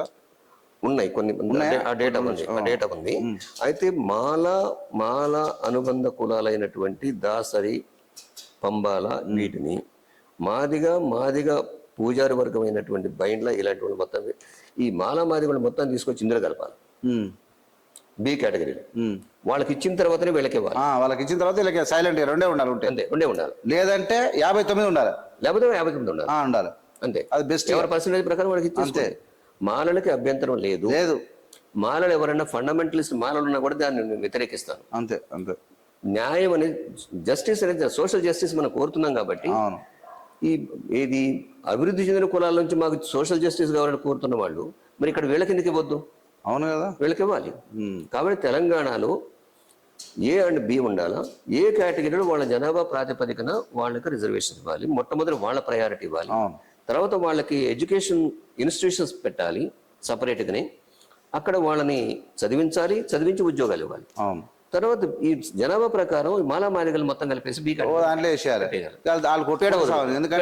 ఎందుకంటే ఇద్దరు ఈక్వల్ ఉన్నారు, అన్నిటికీ రెడీగా ఉన్నారు, వాళ్ళు ముందుకు వచ్చారు, రాజకీయంగా వచ్చారు, అన్ని తర్వాత ఎడ్యుకేషన్ గా వచ్చారు, ఉద్యోగాలు వచ్చారు. కాబట్టి తెలంగాణ విషయం చూసుకుంటే మీకు ఆంధ్రాకున్న తెలంగాణకు తేడా ఏంటంటే తెలంగాణలో మాదిగలు ఇంతవరకు ఎవ్వరు కూడా ఐఏఎస్ ఐపీఎస్ ఆఫీసర్ కాలేదు. డైరెక్ట్ కాలేదు, మాదిగలు కూడా కాలేదు. ఇప్పుడు ఈయన ఉన్నాడు కదా సార్, మన ఏం పేరు, ఒక ప్రవీణ్ కుమార్ అయ్యాడు, ఐపీఎస్ అయ్యాడు. దాని తర్వాత ఇంకో ఆయన ఉన్నాడు, ఎవరు మన మహేంద్రనాథ్ వాళ్ళ కొడుకు, ఆయన కర్ణాటకలో చేస్తున్నాడు. మాలలు లేరు, ఇద్దరు ఉన్నారు, మాదిగలు ఉన్నారు. నేను అనేది ఏమిటంటే ఇక్కడ ఎడ్యుకేషన్ చాలా బ్యాక్వర్డ్ ఉంది. నిజాం కాలంలో, నిజాం రాష్ట్రంలో ఎడ్యుకేషన్ చాలా బ్యాక్వర్డ్ ఉంది. తర్వాత మాటలకు ఉన్న ఆంధ్రలో జరిగినటువంటి కంపెనీ రూల్ ప్రకారం, బ్రిటిష్ రూల్ ప్రకారం అక్కడ జరిగిన 2 మార్పులు జరిగాయి. ఒకటి హరిజన హాస్టల్స్ తెరిచారు 1930s లో. అదే విధంగా క్రిస్టియన్ ఇన్స్టిట్యూషన్ పెరిగింది. కాబట్టి ఇందులోకి వెళ్ళిపోయారు. మాలలు ముఖ్యంగా వీళ్ళకి ఒక పర్టికులర్ ప్రొఫెషన్ లేదు కాబట్టి ఈ హాస్టల్లో తిండి దొరుకుతుంది కాబట్టి తిండి కొరకపోయారు, చదువుకున్నారు, వచ్చారు. అంతే. కానీ తెలంగాణ పరిస్థితి ఏమిటి? తెలంగాణలో బానిసత్వమే నడిచింది మొత్తం. కాబట్టి తెలంగాణకు వచ్చే వరకు మీకు ఏదైనా ఉంటే ఇద్దరు ఒకే రకంగా ఉన్నా కూడా మాదిగలు ఒక గ్రూప్ లో పెట్టేసేయండి. మీరు చెప్పింది రైట్, కరెక్ట్ ఉంది. ఒకవేళ పెట్టాలి కాదు, ఇది జరగని పని. పెట్టదలుచుకుంటే ఈ పద్ధతి పెడుతుంది, కరెక్ట్. అది ఇది పెడితే 59 పెట్టండి, 1 2 3 50 పెట్టండి, లేదంటే 2 పెట్టండి. అసలు ఎవరు పొందలేదు అనుకుంటారు వాళ్ళు పొందాలి, ఫస్ట్ ఉండాలి. పొందిన కులాలు ఏవైతే ఉన్నాయో కింద ఉండాలి. లేదంటే మాక్సిమం అసలు ఈ యొక్క వర్గీకరణ అనేది చట్టబద్ధం కాదు, అది పార్లమెంట్ రావాలి. వీళ్ళు తన్నుకు చావండి. మన ఏమంటారు, ఎవరు కన్యాశుల్కంలో తాంబూలాలు ఇచ్చాం తన్నుకు చావండి అని ఒక మాట ఉంది, చాలా పాపులర్ అది. కన్యాశుల్కం నాటకంలో ఎవరు గురజాడ అప్పారావు గారు రాస్తారు. కాబట్టి తాంబూలాలు ఇచ్చారు, ఇప్పుడు తన్నుకు చేస్తున్నారు. నేనంటే వీళ్ళ ఇద్దరికి అప్పీల్ చేస్తున్నా, ఇద్దరు యునైట్ కండి. నేను 2005 ఆ ప్రాంతంలో ఒక అటెంప్ట్ చేశాను. ఎస్ఆర్ శంకరన్ గారు బ్రతికున్నప్పుడు మాదిగలు కొట్టుకు వస్తున్నారు, మీకు ఇద్దరూ పరిచయస్తులే కాబట్టి మీరు ఇద్దరిని పిలవండి, ఒక మీటింగ్ పెట్టేసేసి సమాజంలోనే దీన్ని తేల్చుకున్నారమ్మని చెప్పండి అని చెప్పాను. ఆయన పాపం ఒక అటెంప్ట్ చేశారు. చింతల బస్తీలో అంబేద్కర్ భవన్లో ఇద్దరిని పిలిచి మీటింగ్లు పెట్టారు, ఆఫీసర్స్ వీళ్ళందరూ కలిపి. అది ఎందుకో ఆయన ఆరోగ్యం బాగలేదు, ఏదో మొత్తం మీద అది ఫిటల్ అయిపోయింది, అది పని కాలేదు. ఇప్పటికి కూడా నేను అనుకోవడం మాల మేధావులు, మాదిగ మేధావులు, మిగతా కులాల్లో ఉన్నటువంటి చదువుకున్న వాళ్ళు 10వ తరగతి చదివినా కూడా వాళ్ళని తీసుకొచ్చి కూర్చోబెట్టి ఇదిగో ఎట్లా చేసుకున్నాం, మేము రేపు పెట్టబోతున్నాం, ఒక మీటింగ్ పెట్టబోతున్నాం. ఓకే. ఏమనంటే మాల ఇంటలెక్చువల్స్, మాదిగ ఇంటలెక్చువల్స్, మిగతా కులాలను కూడా కలుపుకొని మనం అసలు డిస్కస్ చేద్దాం రండి. చేద్దాం. ఈ వైరం పెట్టింది ఆర్ఎస్ఎస్ బీజేపీ వాడు. అవును. కాబట్టి ఈ వైరం ఇట్లా కొనసాగొద్దు. రాబోయే తరాలు నాశనం అయితే ఈ రాజ్యాంగాన్ని ఎత్తిపడేస్తారు. మనం ఈ విధంగా ధనుసు వస్తుంటే ఈ రిజర్వేషన్స్ ఇప్పటికే 8% మొత్తం అసలు 15% 83% నిరుద్యోగం తాండవిస్తుంది. 92% ఉద్యోగాలు ప్రైవేట్ సెక్టర్ ఉన్నాయి. బీజేపీ ప్రభుత్వం మొత్తాన్ని పబ్లిక్ సెక్టర్స్ మొత్తాన్ని అమ్మేస్తుంది. 8% ఉద్యోగాలు ఉన్నాయి. ఈ 8% కూడా 60% మిగతా కులాలకు పోతుంది. అవును. 60% మీద 40%లోనే వీళ్ళంతా కూడా తన్నుకోవాలా. అంతే. ఎంత డేంజర్. అంత 90% దేశాన్ని నాశనం చేస్తుంటే పట్టించుకొని మందకృష్ణ 1% మీద పడి టైం పాస్ చేయడం అనేది ఎంత. నేను చెప్పాను కదా, happy slaves, worst enemies of freedom. Okay. ఇప్పుడు దళితులు సార్, రాజ్యాంగం డాక్టర్ బిఆర్ అంబేద్కర్ ఇచ్చినటువంటి తెలివితేటలతోని దళితులు బాగుపడ్డారా, అసలు బాగుపడలేదా? 5% బాగుపడ్డారు. ఈ గ్రామాల్లో ఇప్పటికి కూడా 80% పాపులేషన్, దళిత పాపులేషన్ గ్రామాల్లో ఉన్నది. ఈ దేశంలో 80% గ్రామాల్లోనే ఉంది. గ్రామాల్లో ఉన్నటువంటి పరిస్థితి ఏమిటంటే ఇప్పుడు కూలి కూడా దొరకట్లేదు. అవును. లేదు, పంటలు ఎగిరిపోతున్నాయి. అవును. తర్వాత ఈ తుఫాన్లు, ఎవడన్నా ఒక ఎకరం ఉండేసి పంట వేసుకుంటే తుఫాన్లో ఎగిరిపోతే అంతే సంగతి. అడుగు తిన్నా కూడా రేపు వచ్చే జనరేషన్స్ కి అడుగు తిన్నా కూడా తిండి దొరకదు ఈ దేశంలో. అడుగుతే ఇప్పుడు అన్నం అంటే అడుగు తింటాం, టాబ్లెట్ అడుగు తింటే రావలేరు. కాబట్టి అసలు సమస్య వేరే ఉంది. అసలు సమస్య ఈ దేశంలో ఉన్నటువంటి నేచురల్ రిసోర్సెస్ ఏవైతే ఉన్నాయో, మైన్స్, వాటరు, హ్యూమన్ రిసోర్సెస్, ఈ మొత్తం కూడా బ్యాంకులు దోచుకున్న వాళ్ళ చేతిలో ఉన్నది. బ్యాంకులు మాట్లాడరు. ఏది గుజరాత్ మార్వాడీలు ఏదైతే 28 లక్షల కోట్ల రూపాయలని బ్యాంకుల ద్వారా దోచుకుంటే అందులో సుమారుగా 18 లక్షల కోట్ల రూపాయలని మీరు కట్టాల్సిన అవసరం లేదని చెప్పేసి మోడీ ప్రభుత్వం ఉంటే వదిలేసి దాని విషయం మాట్లాడలేదు. ఈ దేశంలో నేను 16 దేశాలు తిరిగాను ప్రపంచంలో. వీటిలలో మన దేశంలో ఉన్నటువంటి హ్యూమన్ రిసోర్స్ కానీ, నేచురల్ రిసోర్సెస్ కానీ, వాటర్ రిసోర్సెస్ కానీ ఏ దేశంలో లేవు. కానీ ఈ దేశం ఎందుకు దరిద్రంగా ఉంది? దోసుకునే వాళ్ళు 5% మొత్తం 7% మొత్తం దోసుకుంటాం. 1% చేతిలో 48% ఆస్తి ఉంది. ఇది ఎంత డేంజర్. 10% చేతిలో, టాప్ 10% చేతిలో 72% ఆదాయం ఉన్నది. మరి వీటి గురించి మాట్లాడరు మన మందకృష్ణ గారు. లేదు, అవి ఇవి మాట్లాడకపోవడం పెద్ద అందే. ఇదే మనం మాట్లాడితే అక్కడ నుంచి వారికి రావాల్సినటువంటి సదుపాయాలు ఏమి గలవు. ప్రెషర్ ఎక్కువైంది, ప్రెషర్స్ ఆగిపోతాయి. అంతే. ఇక మనకు వదిలే మొత్తం అపాయింట్మెంట్ క్యాన్సిల్ అయిపోతుంది. క్యాన్సిల్ అయిపోయే అవకాశం ఉంది. ఈ దేశాన్ని దోచుకు తింటున్నటువంటి అంబానీ, అదానీ గురించి మాట్లాడరు సార్.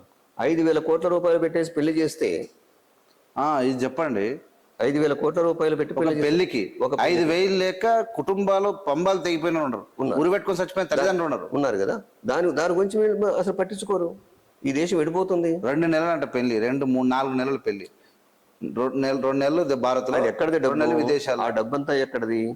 అడుక్కు తినేవాడు కూడా ట్యాక్స్ కట్టాడు. ఏది బీడీ కలుస్తారు కదా, అడుగు తినేవాడు ఎక్కడో బొవ్వ తింటాడు కదా. అవును. వాడు ట్యాక్స్ కూడా అంబానీ, అదానీ చేతిలోకి వెళ్ళిపోయింది. ఇంతకుముందు టాటా బిర్లాలు ఉండేవాళ్ళు. అవును. ఇప్పుడు బీజేపీ గవర్నమెంట్ వచ్చిన తర్వాత కరోనా టైంలో అందరి ఆస్తులేమో తగ్గిపోయినాయి, అదానీ ఆస్తి ఏమో పెరిగిపోయింది. మరి అవి కనపడాలా వీళ్ళకి? మాలలే దొబ్బి తింటున్నారనే మాట, అదానీ అంబానీ దొబ్బి తింటాడు ఒక మాట అనలేరు వీళ్ళంతా. అనలేదు. ఇంకోటి సార్, ఈ భారతదేశం ప్రపంచ దేశాల్లో అడ్డగోలిగా దోసుకున్నటువంటి దొంగలంతా కలిసి సొమ్ముతో మొత్తం కలిసి విదేశాల పారిపోయి అక్కడనే సెట్ అవుతారంట వీళ్ళంతా. ఇక మనకు ఎక్కడ దొరుకుతారు వీళ్ళు? ఇక్కడ నీరవ్ మోడీ ఒకతను ఒక స్టేట్మెంట్ ఇచ్చాడు లండన్ కోర్టులో ఒక స్టేట్మెంట్ ఇచ్చాడు. నేను తిన్నమాట వాస్తవమే కానీ నేను 32% తిన్నాను, మిగతా 68% బీజేపీ వాళ్ళ దగ్గర ఉంది, ఆ సొమ్మంతా నేను బ్యాంకు నుంచి తీసుకుంది స్టేట్మెంట్ ఇచ్చాడు. ఏది మన లండన్ కోర్టులో నీరవ్ మోడీ. 28 మంది బ్యాంకు దొంగలు ఉంటే అందరినీ ఒక్కడే సౌత్ ఇండియన్. ఇక్కడ ఇంకొక సమస్య కూడా గమనించారు మీరు. సౌత్ ఇండియన్ ఒక్కడే విజయమాల్య. అతని పేరే తెలుసు కానీ జనానికి. అంతే. అక్కడ ఉన్నట్టు 27 మంది దొంగల గురించి మాట్లాడరు ఎవరు? ఆ సోయే లేదు. ఇలా తిడితే మనం మాలలో తిడితే మనం పేపర్లో టీవీలలో వస్తాం, దాని తర్వాత బీజేపీ గుర్తిస్తుంది. తర్వాత ఇంకొకటి ఉంది, సౌత్ ఇండియా కట్టేటువంటి జిఎస్టి మొత్తంలో 100 రూపాయలు కడితే సౌత్ ఇండియాలో తిరిగి వచ్చేది 30 రూపాయలు కూడా రావట్లేదు. కానీ బీహారు, యూపీ, రాజస్థాన్లో, గుజరాత్లో వాళ్ళు 100 రూపాయలు కడితే 200 రూపాయలు తీసుకుంటున్నారు. సౌత్ ఇండియా దోపిడీకి గురవుతుంది. ఇక్కడ ఉన్నటువంటి రాజకీయ నాయకులు మాట్లాడాలి కదా దీని విషయంలో. నేను పెద్ద ఆశ్చర్యపోను, రాబోయే కాలంలో దేశం మళ్ళా విభజనకు గురవుతుందా అనేటువంటి ఒక డౌట్ కూడా వస్తుంది ఈనాటి దోపిడీ కనుకుంటే. ఉంది, అంత ప్రమాదకరంగా ఉంది. ఎంత ప్రమాదకరంగా ఉంది మొత్తం మాట్లాడే. నేను ఈ ప్లాట్ఫామ్ నుంచి ఒక అప్పీల్ కూడా చేస్తున్నా టిఆర్ఎస్ నాయకులకి, సౌత్ ఇండియాలో కాంగ్రెస్ నాయకులకి, తమిళనాడులో ఉన్నటువంటి డిఎంకే, ఏడీఎంకే వాళ్ళకి, కేరళలో ఉన్నటువంటి పార్టీలకి, కర్ణాటకలో ఉన్న పార్టీలకి, వీళ్ళందరికీ అప్పీల్ ఏమిటంటే మేల్కోండి, ఎప్పటికైనా మీ జనాన్ని మేల్కొల్పండి. సౌత్ ఇండియా దోపిడీకి గురవుతుంది.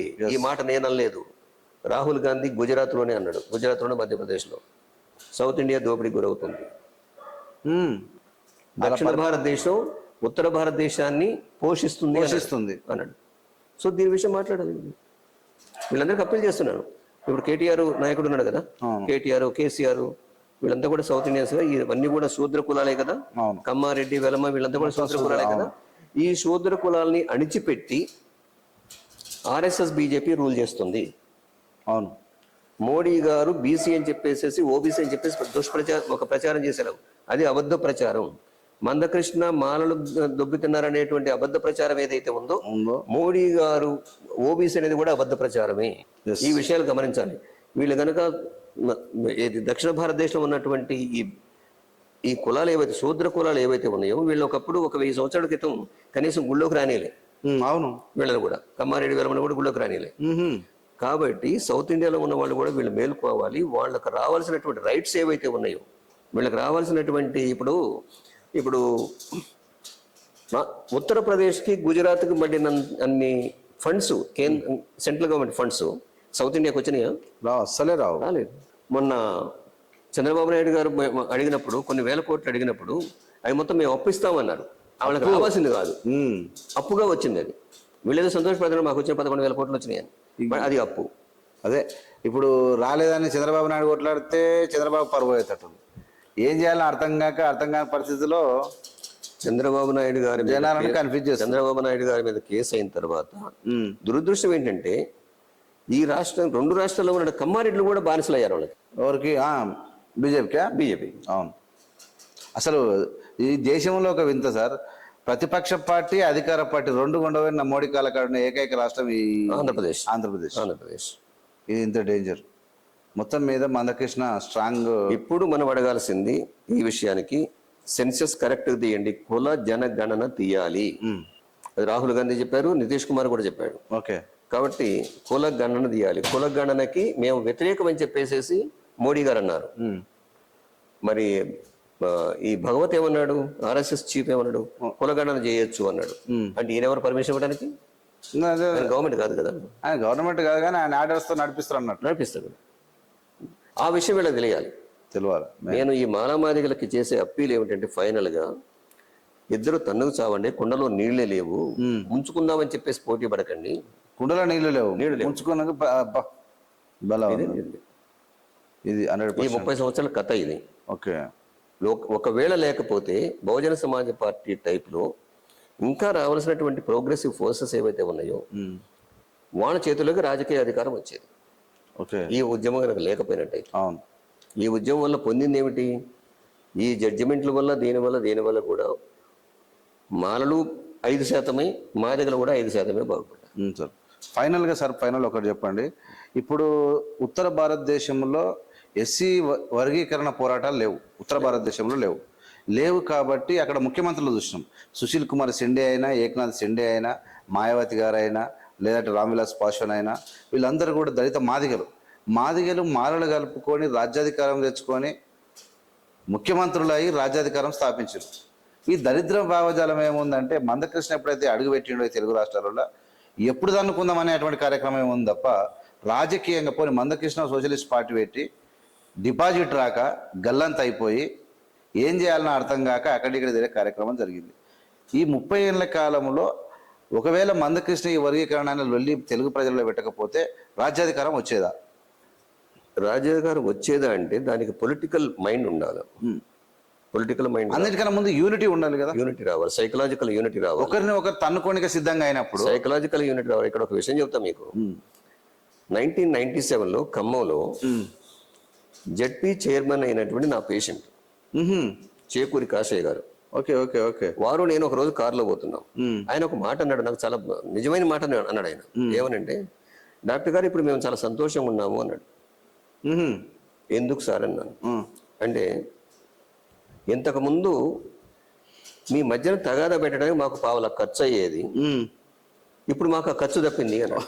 అందుకు మేము సంతోషపడుతున్నాం. అబ్బబ్బబ్బబ్బ. చేకూరి కాశయ్య గారు చాలా సిన్సియర్ పాలిటీషియన్. ఓకే, ఆయన దళితుడు కాదు, కమ్మ. ఓకే ఓకే ఓకే, ఆయనే అన్నాడు ఈ మాట. ఓకే, 1997లో. అప్పుడేమో ప్రోత్సహించే తనుకోరా ఇద్దరు అని చెప్పేది. ఇప్పుడు లేదు, వాళ్ళు హుషారయ్యారు కాబట్టి రోజు ఒకటి మీటింగ్ పెడతారు, వీళ్ళు నాలుగు తిడతారు, వాళ్ళని వీళ్ళు తిడతారు. మీ ఇద్దరు అనుకుంటున్నారు, మాకు చాలా సంతోషం, పైసలు ఖర్చు కావట్లేదు ఇప్పుడు అన్నాడు. బా, ఇది ఆయన చనిపోయాడు. ఓకే, నా పేషెంట్. ఆయన చెప్పిన విషయం ఇది. ఇప్పుడు అంటే చాలా మంది ఉన్నారు, అంటే మేధావులు మ్యాక్సిమం రిజర్వేషన్లు ఖచ్చితంగా ఈ మధ్యలో మాలలు కూడా చాలా మంది ముందుకు వచ్చి వర్గీకరణ తప్పు, సుప్రీంకోర్టు ఇచ్చినటువంటి తీర్పులో ఖచ్చితంగా అంటే 341 ఆర్టికల్ని ఎట్లా అమెండ్మెంట్నో తెలిసి కూడా నరేంద్ర మోడీకి ఒక మెజారిటీ ఉండి కూడా ఆయన కావాలని ఒక ఇచ్చిరయ్యనట్టు తీర్పిచ్చి మళ్ళీ ఇప్పుడు రాష్ట్రం తెలంగాణలో ఫర్ ఎగ్జాంపుల్ సార్ జనగణన చేస్తారు, రిజర్వేషన్లు చేస్తారు. దేశం మొత్తానికి చేయకుండా ఒక రాష్ట్రంలో చేస్తే ఉంటుందా అది శాశ్వతంగా? అసలు ఇవి జరగవు. అయితే ఎక్కడ ఏంటంటే చేస్తున్నాం అన్నట్టు చూపి 30 సంవత్సరాలు మాల మేధావి వర్గము దీని మీద మాట్లాడలేదు, సైలెంట్ గా ఉన్నది. అవును, ఈ సైలెంట్ గా ఉన్నటువంటి ఆ భారం ఏదైతే అపవాదం ఏదైతే ఉందో భరిస్తున్నారు ఇప్పుడు. కాబట్టి ఇప్పుడు మేల్కొంటున్నారు. ఇప్పుడు చాలా మంది మాట్లాడుతున్నారు. ఇప్పుడు మేల్కొంటున్నారు, మేల్కోవాలి కూడా.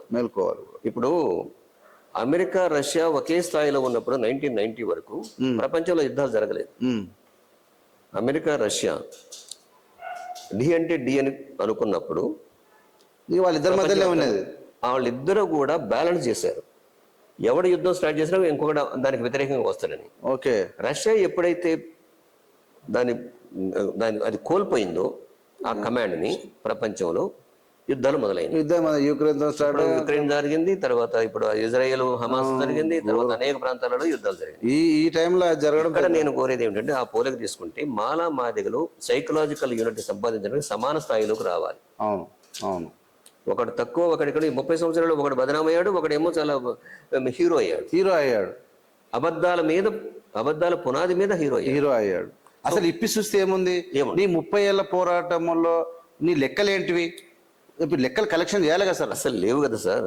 నీ లెక్కలేంటి, నీ ఉద్యోగం ఏంది, నువ్వు తీసుకున్నది ఏది చెప్పంటే నీకే తెలియదు. 1970 నుంచి ఇప్పటి వరకు జరిగినటువంటి 10 సంవత్సరాల రిజర్వేషన్ మన జనాభా లెక్కలలో ప్రతి 10 సంవత్సరాలకి ఒక సెక్షన్ ఏమో 5-6 లక్షలు పెరుగుతుంది, ఇంకొక సెక్షన్ ఏమో 1,00,000 పెరుగుతుంది. అసలు ఎంత ఘోరం తెలంగాణ. వీళ్ళు మొన్న విశారదన మాట్లాడతాడు, 14 లక్షలేమో మాలలు, 30 లక్షలు మాదిగలు. నేను చెప్పాను. అయితే నేను అనేది ఏమిటంటే, వీళ్ళు సెన్సెస్ ఎట్లా జరిగినాయి, ఏ బేస్ మీద జరిగినాయి, ఇవి మాట్లాడడానికి ఏముంది? ఎవడైనా ఏదైనా మాట్లాడితే సాధారణ ప్రజలు ఏమనుకుంటారు సార్? నిజమే అనుకుంటారు. ఇదంతా కాదు. మోడీ గారు ఏమన్నారు? 100 అబద్ధాలు ఆడారు. అందులో ముఖ్యమైనది ఏంటంటే, బేటీ పడావో బేటీ బచావో ఉంది కదా. మరి బేటీ పడావో బేటీ బచావో అన్నప్పుడు మరి రెజ్లస్ పొగాటు ఏవైతే చేసిందో మరి దాని విషయం ఏమైంది? కనీసం విన్నడా ఆ అమ్మాయి మాట? వినలేదు. మొన్న 100 గ్రాములు ఎక్కువ ఉందని చెప్పేసి అందులో నుంచి డిస్కౌంట్ చేశారు కదా. That is one. తర్వాత భారత మాతకు జై అన్న వాళ్ళు మణిపూర్లో వాళ్ళ గవర్నమెంటే ఎంత ఆ ఇద్దరు స్త్రీలని నగ్నంగా ఊరేగి వాళ్ళ ప్రైవేట్ పార్ట్స్ లో చేతులు పెట్టుకుంటూ తీసుకెళ్లి రేప్ చేసి పొలాలు చంపేస్తే మరి మోడీ గారు మాట్లాడారా? ఛీ, అసలు దుర్మార్గం. ఈ విషయంలో అయితే మేము మామూలుగా చీకొట్టలేదు అసలు ప్రధానమంత్రి. సో ఇది కాబట్టి ఇచ్చేటువంటి నినాదం, అందుకని లెనిన్ ఒక మాట అంటాడు, ఎవరు ఏ నినాదం ఇచ్చినా నినాదం వెనుకున్నటువంటి అసలు విషయం ఏంటో కనుక్కోండి, దాని యొక్క అర్థం ఏంటో కనుక్కోండి అంటాడు. అబద్ధ ప్రచారం చేస్తే అబద్ధాలు ఎప్పుడు కూడా నిలబడదు. ఇప్పుడు స్టాటిస్టిక్స్ తీశారనుకోండి, ఈ 30 సంవత్సరాల అపవాదంతా తగ్గిపోతుంది కదా. ఇప్పుడు నిన్న మొన్న మేము స్టార్ట్ చేసినాం సార్, మా దాని లెక్కలు ఉన్నాయి.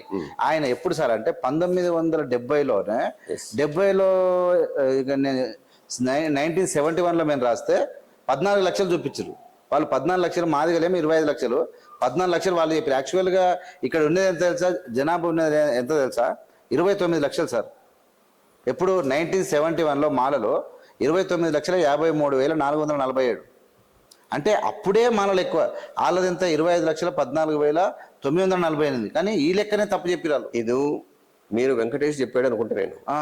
నేను అనేది ఏమిటంటే ఎన్కే సింగ్ అని ఒక పుస్తకం రాశాడు, ఇండియన్ షెడ్యూల్ కాస్ట్ అని. Okay okay. ఎంతలా ఉంటుంది ఆ పుస్తకం. ఉమ్మడి ఆంధ్రప్రదేశ్లో జనాభా లెక్కల్లో అది కూడా ఎంతవరకు కరెక్ట్ నాకు తెలియదు, కానీ జనాభా లెక్కల్లో ఎవడు కూడా వాడు కరెక్ట్ డ్యూటీ ఎక్కడ చేస్తాడు. అయితే జనాభా లెక్కలాగని చెప్పిందండి 29 లక్షల మాలలు ఉన్నారు, 35 లక్షలే మాదిగలు ఉన్నారని చెప్పేసి ఉమ్మడి ఆంధ్రప్రదేశ్లో చెప్పాడు.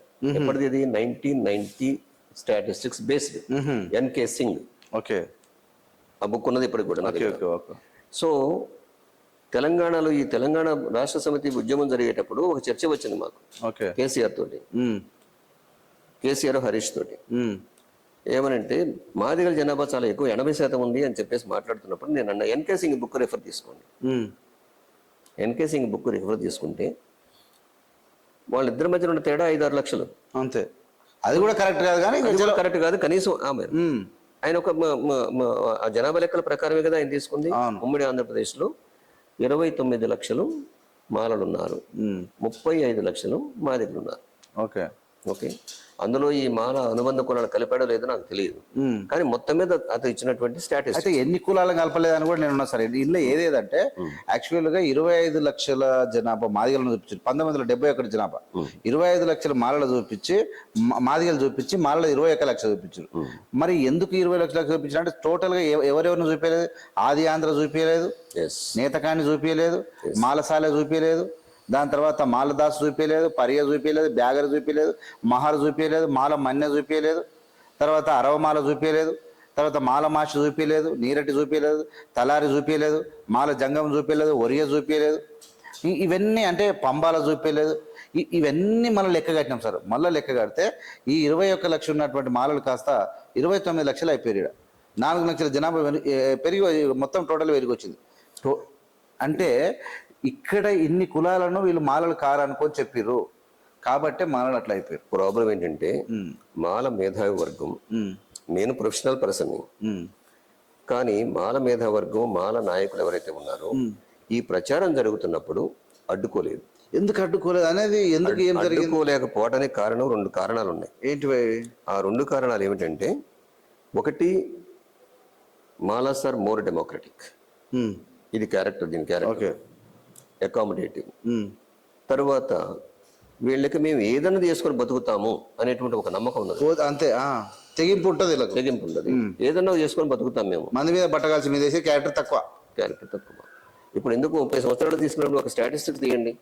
ఏది 97 నుంచి 97 నుంచి స్టాటిస్టిక్స్ తీస్తే అట్రాసిటీ యాక్ట్ ని ఎవరు ఎక్కువ వాడారు, ఎవరు ఎక్కువ, ఎన్ని కేసులు, 100 కేసులలో మాలలు ఎంతమంది పెట్టారు, మాదిగలు ఎంతమంది పెట్టారు? మాలలు 10 మంది కూడా ఉండవు, 95%. కానీ ఒకటి, ఇక్కడ మాలలు ఒక విషయంలో సంతోషపడాలి, వీళ్ళు సమాజాన్ని బెదిరించలేదు, బ్లాక్మెయిలింగ్ అయితే లేదు, బ్లాక్మెయిల్ చేయలేదు. ఇందుకు వీళ్ళు సంతోషపడాలి. మరి నెగిటివ్ పాయింట్ ఏమిటి వీళ్ళది? వీళ్ళు నోరెప్పకపోవడం. వాళ్ళు నేను బూతులు తిడుతుంటే నీ మీద ప్రోగ్రామ్స్ పెట్టి టీవీలలో పేపర్లో కొడుతుంటే కళ్ళు మూసుకున్నారు 2-3 లీడర్లు పోయి మేము రాజ్యాంగం విభజిస్తే ఖబర్దార్ అని చెప్పారు తప్ప వాళ్ళ తప్పులను ఎప్పించి పూజలేదు. నేను అసలు మీలాంటి ఇంటర్వ్యూస్ ఇవ్వకపోదు. కారణం ఏంటంటే మాల మేధావులంతా కూడా మనువాదులు, నరేంద్ర మోడీ గారు మానవతావాది అన్న మాటకే నేను రియాక్ట్ అయ్యాను. ఎంత డేంజరస్, చాలా చాలా డేంజరస్. అందుకని హ్యాపీ స్లేవ్ అన్నది నేను. ఇప్పుడు నరేంద్ర మోడీ యొక్క మానవతావాది అనేది ఏమైంది మణిపూర్లో? మణిపూర్ కాదు, గుజరాత్లో 2,000 మంది ముస్లిమ్స్ని విదేశాలకి బహిష్కరించారు విదేశ 2 గర్భిణీ స్త్రీలని బిల్కిస్ బానో కేసు. పొట్టగోసి పిండానికి త్రిశూలానికి వచ్చి ఊరేగించినటువంటి 11 మంది క్రిమినల్స్ని మొన్న పూలదండ స్వీట్లు తినిపించారు. అమృతోత్సవం అని చెప్పేసేసి బయటకు వచ్చేసి దండలు వేసేసి స్వీట్లు తినిపించి ఊరేగించారు. 2,000 మంది చనిపోయారు. గుజరాత్ ఫైల్స్ చూడండి, కాశ్మీర్ ఫైల్స్ కాదు చూడాల్సింది, గుజరాత్ ఫైల్ చూడండి. గుజరాత్ ఫైల్ చూడాలా? అయూబ్ ఖాన్, రాణా అయూబ్ అని ఒక ఆవిడ ఒక బుక్ రాసింది. నేను ఈ అమ్మాయి బ్రాహ్మణ వేషం వేసుకొని పోయి ఇంటర్వ్యూ చేసింది నరేంద్ర మోడీని. ఇప్పటికీ సంజీవ్ భట్ అనేటువంటి కాశ్మీరీ బ్రాహ్మణ్ని జైల్లో పెట్టారు, IPS officer Narendra Modi. So ఇలాంటి వాళ్ళని మానవతావాదులు అని చెప్తే ఈ దేశం పక్కన నవ్వదా? నవ్వుతుంది. సిగ్గుపోద్దా లేదా? అయిపోయింది, ఇప్పుడు తెలిసిపోయింది జనాలకు.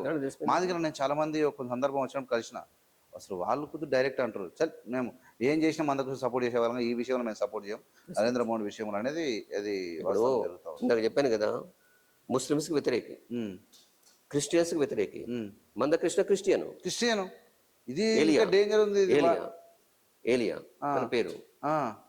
ఓకే, సో మరి మైనారిటీస్ని చర్చిలను గోలగొడుతూ మసీదులను గోలగొట్టాలి, మసీదులు అసలు షాపులలో వాళ్ళకి కొనొద్దు అని అంటున్నటువంటి వాళ్ళ పరిపాలనలో నువ్వు మానవతావాదం అని చెప్పేదానికి సిగ్గుండాలి కదా. పేద ప్రజల తరపున మాట్లాడేటువంటి విలువలు గల నాయకుడు ఉండాలి. అదే సిగ్గుండాలి కదా ఈ మాట మాట్లాడడానికి. This is what it is.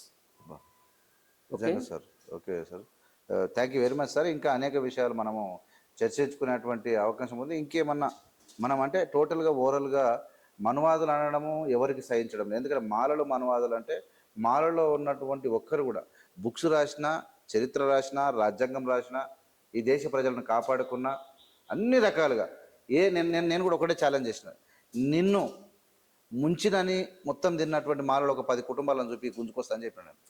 1000 కోట్లు. ఇప్పటికీ నేను చెప్పదలుచుకుంది ఏంటంటే ఫైనల్గా మీకు మీ ద్వారా క్యాస్ట్ ఫెడరేషన్ అనే కాన్సెప్ట్ రావాలి. కులాల మధ్యన ఐక్యత రావాలి, అణిచివేయబడ్డ కులాల మధ్యన ఐక్యత రావాలి. దోపిడీ కులాలు ఆల్రెడీ ఐక్యంగా ఉన్నాయి, వీళ్ళని డివైడ్ చేస్తున్నాయి. అవును, అణిచివేయబడుతున్న కులాలు ఏవైతే ఉన్నాయో ఈ కులాల మధ్యన ఐక్యత రావాలి. నా ఉద్దేశం కూడా మాదిగలను తక్కువ చేయటమో లేకపోతే అసలు చేయొద్దు, ఆ విషయంలో మాలను ఎక్కువ చేయటం కూడా కాదు. మాల నాయకులు తప్పు చేసినా మీరు ఖండించాలి, ఖండిస్తాను, ఖచ్చితంగా ఖండించాలి. మాదిగలు చేసినా మీరు ఖండిస్తాను. కాబట్టి నా ఒరిజినల్ 1974 కాన్సెప్ట్ ఏదైతే ఉందో, ఎస్సీ ఎస్టీ బీసీ మైనారిటీలు ఐక్యంగా ఉండాలి, అధికారాన్ని చేపట్టాలి, బాబాసాహెబ్ అంబేద్కర్ కోరుకున్నట్టు. అధికారం చేపడితేనే వీళ్ళకేమో జరుగుతుంది. ఎందుకంటే నాకు తెలుసు ఏ కులాలు ఎట్లా డెవలప్ అయినాయి. 1000 సంవత్సరాల క్రితం రెడ్లు లేరు, 200 సంవత్సరాల క్రితం కమ్మలు లేరు, వీళ్ళు వెలమలో యాక్చువల్గా అడ్రస్ లేరు. మరి వీళ్ళంతా ఎట్లా పైకి వచ్చారు? ఆ కులాలు ఐక్యమయ్యేసేసి మిగతా కులాలను తనతో రాజ్యాధికారం వచ్చింది. అది వీళ్ళు చేయాల్సిన పని. కాన్షీరామ్ గారు గొప్ప నాయకుడు. అంబేద్కర్ తర్వాత ఈ దేశ దళితులు మొత్తం ఆరాధించవలసింది కాన్షీరామ్ గారిని. ఆయన పట్టించుకోలేదు. ఈయన పట్టించుకోలేదు, ఆయన వద్దన్నాడు కూడా. అయితే కాన్షీరామ్ గారు ఇచ్చినటువంటి ఫార్ములాస్ ఏవైతే ఉన్నాయో అవి ఈ దేశానికి అప్లై కావాలి, ముఖ్యంగా తెలుగు రాష్ట్రాలకు. అవును, కాన్షీరామ్ గారు మాయావతిని తిడతాడు, సిండేలను తిడతాడు, మాదిగలను తిడతాడు. ఏంది విషయం ఏంటంటే ఆయన తిట్టమని చెబుతున్నారు కాబట్టి తిడుతున్నాడు. తిట్టమని చెప్తున్నారు కాబట్టి తిడుతున్నాడు. మొత్తం కీల్బొమ్మ. ఆయనకు కూడా తిట్టడం ఇష్టం ఉండకపోవచ్చు. ఓహో, మందకృష్ణకి నేను గ్రేస్ మార్కులు ఇస్తా. మందకృష్ణ వీళ్ళందరినీ మాయావతిని తిట్టమన్నాడు, వాళ్ళు తిట్టమన్నారు కాబట్టి మాయావతిని తిడతాడు. మందకృష్ణ విశారదని తిట్టమన్నారు కాబట్టి విశారదని తిడతాడు. గాలి వినోద్ కుమార్ తిట్టమన్నారు కాబట్టి గాలి వినోద్ కుమార్ తిడతాడు. కృపాకర్ మాదిగని తిట్టమన్నాడు కాబట్టి కృపాకర్ మాదిగని తిడతాడు. ఆర్ఎస్ ప్రవీణ్ కుమార్ తిట్టమన్నాడు కాబట్టి వీళ్ళందరి మీద సెట్ చేసిండు, అందరి మీద. అందుకనే అతను కేవలం అది మీకు పూర్వకాలంలో హిజ్ మాస్టర్స్ వాయిస్ అని ఒకటి ఉండేది, చూసారా? చూడలేదు సార్, నాకు తెలియదు. ఇది ఒక రికార్డు ఉంటుంది, ఒక పెద్ద ఇంత పెద్ద పెళ్లిళ్ళలో పెట్టారు. దాని మీద ఒక బొమ్మ ఉంటుంది, ఒక కుక్కనేసి హిజ్ మాస్టర్స్ వాయిస్ అని అక్కడ రాశారు. His master's voice. Mandakrishna voice is his master's voice. His master is RSS BJP. Right, జై Bhim. Okay sir, thank you very much sir. For your valuable information. ముఖ్యంగా అనేక విషయాలపైన ఇంకా సార్తో చాలా సబ్జెక్ట్ ఉంది, మాట్లాడుకునే సమయ సందర్భాన్ని బట్టి మళ్ళీ ఒకసారి టైం తీసుకొచ్చేద్దాం. ఖచ్చితంగా ఏదైతే దళితుల యొక్క యూనిటీ, ఇప్పుడు మనువాద పోకడలు పోతున్నటువంటి బీజేపీ ఈ దేశం యొక్క రాష్ట్ర అంటే నిరుద్యోగం చూసినా, లేదంటే ప్రైవేటీకరణ చూసినా, లేదంటే దేశంలో అంటే ప్రజలకు పెరుగుతున్నటువంటి ధరలు చూసినా మొత్తం మీద ఈ దేశం మొత్తం పరిశాలనే ఉంది. ముఖ్యంగా దక్షిణ భారతదేశంలో ఉన్నటువంటి కష్టం అంతా ఉత్తర భారతదేశంలో పెట్టి వాళ్ళు ఏమో చేస్తున్నట్టు ప్రయత్నాలు చేస్తున్నారు. ముఖ్యంగా ఎస్సీ వర్గీకరణ అనేది శాస్త్రీయంగా జరగలేదని చెప్పి ఖచ్చితంగా పార్లమెంటు నుంచి బిల్లు పాస్ అయితేనే తప్ప ఈ దేశంలో ఖచ్చితంగా రిజర్వేషన్ల వర్గీకరణ జరగదు. ఒకవేళ తాత్కాలికంగా చేసినా మళ్ళీ ఊసిపోతుంది, కూలిపోతుంది అనేది సార్ యొక్క అభిప్రాయం. అనేకమైన విషయాలు మనం సార్ ముందు తెలుసుకోవడం జరిగింది. ఎందుకంటే అది ప్రాక్టికల్గా ఇప్పుడు కాదు, మనకు తెలివి రాకముందు ఎప్పుడో మొదటి విద్యావంతులు, వీళ్ళ మొదటి తరం విద్యావంతులు కలిసి ఒక్కొక్క నాయకునిగా ఎదుగుతూ డాక్టర్లు అవుతూ సమాజాన్ని చదువుతూ పేదరికాన్ని చవిచూస్తూ అనేకలు ప్రాక్టికల్గా ఉన్నటువంటి మాటలు ఇవి ఖచ్చితంగా ఏదో తాత్కాలిక ఉపన్యాసాల కోసం కాదు, ప్రాక్టికల్గా మాటలు విని వాస్తవమైనటువంటి పరిస్థితులు తెలిసి ఇప్పుడున్నటువంటి విద్యార్థులు తెలుసుకోవాలి. మనం ఏదో ఎంజాయ్ చేస్తున్నామా, దావతులు చేస్తున్నామా, ఫంక్షన్లు చేస్తున్నామా కాదు, వాస్తవమైనటువంటి వీడియోలు 1-2 సార్లు చూడాలి.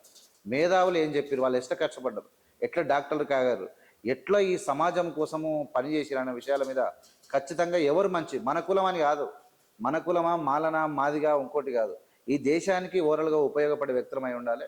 అట్లా లేకపోతే ఖచ్చితంగా మనం వ్యతిరేకించాలనేది సార్లో చెప్పినటువంటి టోటల్ సారాంశంలో అది దాగి ఉన్నది. కాబట్టి ఖచ్చితంగా ఏవిఎం ఛానల్ సబ్స్క్రైబ్ చేయండి, లైక్ చేయండి, షేర్ చేయండి. ఖచ్చితంగా ఈ విషయాన్ని అందరికీ పంపడానికి ప్రయత్నం చేస్తారని కోరుకుంటూ మీకు చాలా ధన్యవాదాలు. Thank you very much.